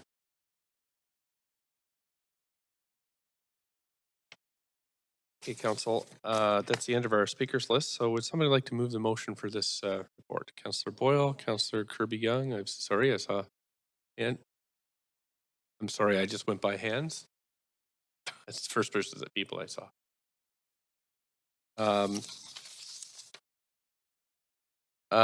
Okay, so everybody like to, this is moved and seconded, would like to, somebody like to speak? There we go, Councillor Boyle, up to 5 minutes, please. Thanks. I'm going to be really brief. I really appreciated all of the community comments and again, the huge amount of community and staff work that went into this, and am reflecting in particular on what we heard from Todd right at the beginning, that this isn't a moment for grandiose speeches, but to focus our time on listening to the work and words of the community and showing up again and again, even when it isn't easy to support that work. So, and made a note as well of the question posed, is this in the service of that which connects us? And we'll certainly stay connected to those questions and proddings and the important truth and stories as we move this forward. I'm happy to support it very strongly now, and in each piece of it that comes back to us, including in the budget, so we make sure that the work is funded appropriately to live into it strongly. Thanks. Thank you. Councillor Swanson, up to 5 minutes. Yeah, I just want to thank staff again and thank all the folks who spoke, called in and came. That was great. I'm really being educated good on this. Whether it works or not will depend on the next council. Will it be implemented and will it be funded? If I'm on the next council, I'll push for both of those. And I hope you'll continue to push for it too, because it's really important that it gets implemented. Thank you, Councillor Swanson. Councillor Kirby-Young. Yeah, thanks. I'll also be brief because I appreciated the comment as well about no flowery speeches. I just want to say that I listened, I heard, I learned, and I'm grateful to everybody that graciously and sometimes courageously and sometimes tenaciously shared their experience and perspective, and I'm happy to support it. Thank you. Thanks, Councillor Fry, up to 5. Yeah, only just to, well, thanks to all the speakers who came and joined us today, and really for speaking your truths especially. I know some of that was very complicated and painful, and I appreciate that. Thanks very much to the staff who've put a lot of work and effort into this, and a lot of learning and sharing. And I know that's a complicated space to work in as well. And I know that, you know, for many people, there's been a feeling that this has been a slow going process, and obviously it's been complicated through the pandemic and a lot of complicated intersections, but I really appreciate the dedication moving forward, and of course, to the future council to support this work. And I just also want to, because it's unfortunate that Mark Yule wasn't here to speak to some of the work that he's doing about Black history in our school curricula, and I just think that's really important work to lift hands up to in the context of this direction, and I just want to name it because I know Mark Yule's done a lot of really great work in that space, and I'm sorry that he wasn't here to join us, but great work, everybody. Thank you. Thank you, Councillor Carr, up to 5. Yeah, thank you. I will need that just to again thank all the speakers. It was very moving, and I really appreciated the honest and detailed experiences that were shared. And staff again for the support around this. And this is just the first step. There's a lot of work to do. I look forward to engaging in that work. And I'm really, really hopeful that we can move on some very concrete outcomes very rapidly. And I certainly heard the message around funding that was needed to continue this work. Thanks. Councillor Dominato. Thanks, Mayor. And just to echo some of my colleagues, I'd also like to express my thanks and gratitude to our staff who've undertaken this work, but also to members of the community and speakers who've, as have been noted, have spoken and reflected their lived experience and shared their stories, and particularly to the youth who came and spoke before us. It takes a lot of courage, but I think is also a great reminder of the fact that we still have a lot of work to do, that this is simply a beginning. And while we don't have a formal role over public education, we do have a strong working relationship with the VSB and other educational institutions. And I think there's a lot of work that we can still do in partnership. But I do want to reflect that I'm very grateful for your comments today, and happy to continue this work and move forward. Thank you. Thank you so much. Clerks, I was just wondering if you could correct the, I missed Councillor Fry as the mover of the motion, and I did check with Councillor Boyle, and she agrees with that error. So, but we keep Councillor Kirby-Young as seconder. That would be great. Thanks so much. Okay, Council, that is it for debate on this motion. So if we could call a vote, that would be great.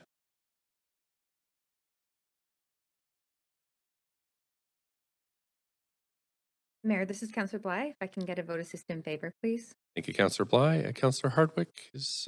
Yes, similarly, a vote in favor, please. Great. Okay, thanks so much, councillors.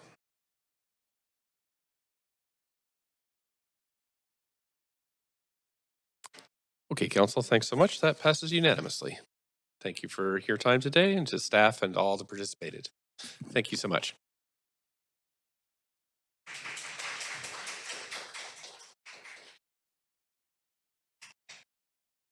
Thank you. Okay, Council, we are at 20 minutes to 12. So I'm just going to try to see if we can get to our next items and just see how we do. We have the next item is 2A, 2023 interest rate on property tax arrears. Just asking first if anybody wants to declare a conflict of interest on this item. There is no formal staff presentation, but I'm going to check with the city management team. Are you there to take questions on this? Mayor Stewart Smoker here. Yeah, certainly I'm available. I'm not sure if Patrice Impey is in the chamber yet, or she may need a minute to join. Okay. Don't see Teresa. I'll just wait for a second then, Council.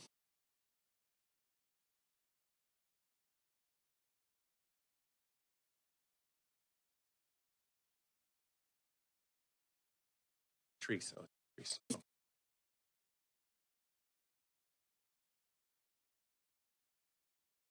I think, City Manager, it is just you. We don't have others on the line. Is that okay? We just move forward? Not just Certainly. you, but you on your own. Sorry about that. So I do have a question on this from Councillor Dejanova. Councillor Dejanova, up to 5 minutes. I didn't mean to preempt this, Mayor, but I understand there's no speakers to this, and I was prepared to move the recommendations. Okay. Thank you so much. I don't see anybody else on the queue, so we'll move to the main queue then. Any discussion on this item? Mayor, point of sorry. privilege. Sorry, we did need a seconder. Councillor Boyle seconded. Yeah, go ahead, Councillor Dejanova. It was just that we needed a seconder. I was trying to be helpful. Sorry about that. Right, we have a seconder now. Any discussion? If not, I'll try an oral vote. All those in favor, yay. Yay. Any opposed? Okay, that passes unanimously. Thanks so much. We now have, let's see here. We have 2B, which is a bylaw adoption, a bylaw to provide for the imposition of interest on delinquent property taxes for 2023. We just need if you want to declare a conflict of interest, please go ahead. If not, we have a mover for this. I heard Councillor Dominato as second, Councillor Dejanova. Thank you. Any discussion on this item? I don't see anybody on the queue, so I am going to try an oral vote again. All those in favor, yay. Any opposed? Is that a yay, Councillor Hardwick, or a nay? Yay. Great. Okay, that has passed. Thank you so much for that. Now, the next item we have, and sorry, counselors, I'm just changing the queue here. So if you want to get back on the queue, this is the Sunset Senior Center federal contribution approval of capital budget. If anybody wants to declare a conflict of interest, please go ahead. There is no formal staff presentation. City Manager, I'm just going to ask, do we have the appropriate people online for questions? Yeah, thanks, Mayor. Again, happy to answer any questions council may have on that. Thanks so much. Looks like there's some questions, so I'll start with Councillor Kirby-Young. Go ahead. I don't have a question, but I'm happy to move the recommendation, and I have an amendment I'd like to propose. Okay. I do have Councillor Dejanova on the queue for questions. It's your privilege to move it if you want, or you can cede the floor. I'd like to move it and move an amendment. Okay, so we've moved it. Do we have a seconder? Second, Councillor Dejanova. I heard Councillor Carr, so we're on to the queue. Councillor Kirby-Young, you have the floor for up to 5. Yeah, thank you. I have an amendment to propose, and I'll just provide a little bit of context to that. And that is that this project has been in the works and a desire of the community for some time. And Councillor Wiebe will remember the active discussions that we had on the park board last term, and this dates back quite a ways. And I remember in 2016, I believe it was, having a meeting when I was then serving as park board chair and literally taking the plans for the Killarney Sunset Senior Center and sitting down with Minister Sajan, obviously is representing the area and the neighborhood, and looking at how we could expedite and sort of fast track the dire need for senior center at that time 6 years ago by modeling the Killarney development and how that had been in addition to the community center and the 10,000 square foot model, and with an aspiration at that time to try to deliver something more quickly to the community by leveraging sort of a design that had been done and with an existing site with a community center association partner, and bringing that together so that there was integration between the community center and that it kept generations together, and leveraged operational efficiencies and a whole host of other reasons. And obviously it's taken some time for the federal funding. But in conjunction with that, we've seen as we've gone through different capital plans, and council recently went through the capital planning process, that it feels like we're falling behind pace in actually delivering these critical infrastructure projects within a reasonable period of time and even within a capital plan. And since we have the funding ready for this one, I know the community's been waiting a long time. And with the Killarney project, we saw that we actually had some really key advocates and proponents of that project that, you know, given our aging seniors, don't necessarily make it through the long timelines of this. And it's really great if it can be delivered for the community. And as we've seen the Metro Housing Book come out this week, I think Vancouver's senior population is up by 19% and growing dramatically. So I feel a sense of urgency around delivering this one. And so the spirit of this amendment is to ask staff to look at if there's a way to shave down to do this within one capital cycle that's coming up. And I know that the report suggests that it is anticipated that the project would finish by the end of 2027, which would be about 5 years. And I'm wondering if we can get it down to 4 to better align with our capital cycle and to try to get this project over the finish line for the community. Things like the Marpole Community Center are sometimes like 20 years in the making. We've seen the impact on the East Fraser lands of, you know, kids growing up literally and getting into high school before they don't have a community center. And sometimes we lose our seniors, quite honestly, before we deliver these projects. And so I'm just asking if staff could really take a look at that and leverage the amazing work that was done for Killarney, which is sustainable and beautiful and built, and try to take some of that learning to be more efficient in the delivery of this project. So that's the spirit of the amendment that you see on the floor before you. Seconder? Councillor Wiebe, thanks. Anybody wish to discuss this? Okay. Let's try a verbal vote on this one. Oh, I do have folks. Councillor Wiebe, I'm sorry, Councillor Wiebe, I knocked you off the queue there. I'll put you back on. Councillor Wiebe, up to 5. Yeah, I'll be speaking in support. I know that this has been a long time coming, and it's great to see we finally have the funds. Really appreciate that community members that have been involved in, including Cheryl Chan, who's no longer with the park board, and others that continue to allow these projects to advance. And this is the exciting part about being elected, is when we actually get to state that we're going to start to move a project to completion. So I'm very supportive of this, and hopefully we can get it quick. Thanks, Councillor Dejanova. Thanks very much. I did actually have some questions for staff, but the motion was preemptively moved. So I'm wondering if I could ask a point of information. Sure can. Yep. Go ahead. Thanks so much. I was going to ask on the main motion, but I'm actually wondering if staff might be able to comment on the amendment, if this is doable within our capital plan right now, or what changes would have to be made to accommodate this. Just being mindful that I'd like to see this happen. I'd like to support this, but I know that when we allocate funds to specific projects, we also have to look at our overall capital budget and where those funds are coming from. Thanks, Mayor Stewart, through you. So yeah, the capital plan for 2019-22 included $3.5 million already for this project. It's being increased by $500,000, but we're managing that within the overall capital expenditure envelope. So this is project, the city's share of this can be covered within our 2019 to 2022 capital plan. Okay, thanks very much.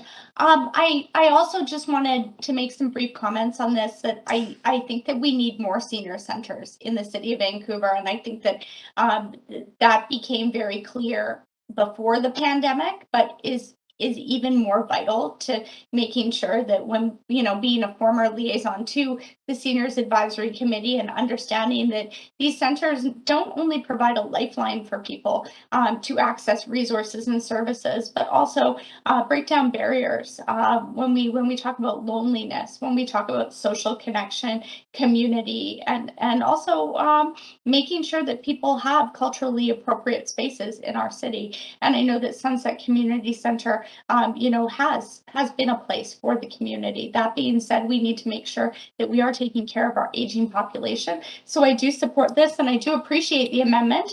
As someone who spent a long time as a former park board commissioner during my time on the park board working to move forward the Killarney Seniors Center, and also on my time on council last term and this term looking at the Sunset Community Center and always being very supportive of this, and the addition of the Senior Center specifically to that. I also just want to give thanks to a few people. Appreciate the councillor Weeb mentioned Cheryl Chan from the park board, but I'd also like to thank former Commissioner Aaron Shum, who moved this forward at park board as well, and I know certainly championed this within the community. So just wanted to offer some thanks there, and also thanks to our city staff, who I know will continue to work on this to make sure that this is completed as soon as possible. Hopefully even before this deadline, if we can move forward a little bit faster, council, with permits also and sort of development as we've talked about here. I know that was a goal when we came onto council in 2018 together. It was one of the first motions we passed, but I'd hope that maybe, this goalpost has been set by another councillor through an amendment, but maybe we can even deliver it sooner than that. And that would be my hope and my goal. And I also just want to thank all of the community that have rolled up their sleeves, especially in the South Asian community and in the neighborhood of Sunset Community Center, to make sure that this is possible, because it wouldn't happen without them. Thank you very much. I'll leave my comments there. Thanks. That is it for comments. Maybe we can try an oral vote on this one too. All in favor of this amendment, yay? Yay. Any opposed? Okay. We're back to the main queue now. Councillor Domino, I saw your name flip up on the other queue, so if you want to go, Councillor Kirby-Young, anything else on this? No, I would just add that I wholeheartedly support the need for additional seniors centers, and leveraging our existing civic assets makes a whole lot of sense, and the community does deserve kudos for this one. I know that it's noted, and it probably is worth calling out that there's a current legal issue ongoing in the report with the Sunset Community Association. With the 22 across the city, we were able to resolve the JOA agreements with all of them, with the exception of 3. And there was an agreement made to enable this project to proceed, but there still remains some outstanding issues with respect to operation when it's finished. So I'm going to put in a plea, hopefully, that we can overcome that challenge so that this can be opened on time for the community and delivered. And I know that everybody has the best interest of the community at heart, so I'm really hopeful that we can get there. I know that there's been a lot of dialogue and a lot of conversation with respect to concluding the JOA at Sunset. Thank you. Thanks. Council, we're close to the end of our times. Just wondering, we motion to extend to finish the business. So moved. Thank you. I heard Councillor Carr heard second from Councillor Dominato. So thanks. Councillor Dominato, you have the floor for up to 5 minutes on sunset.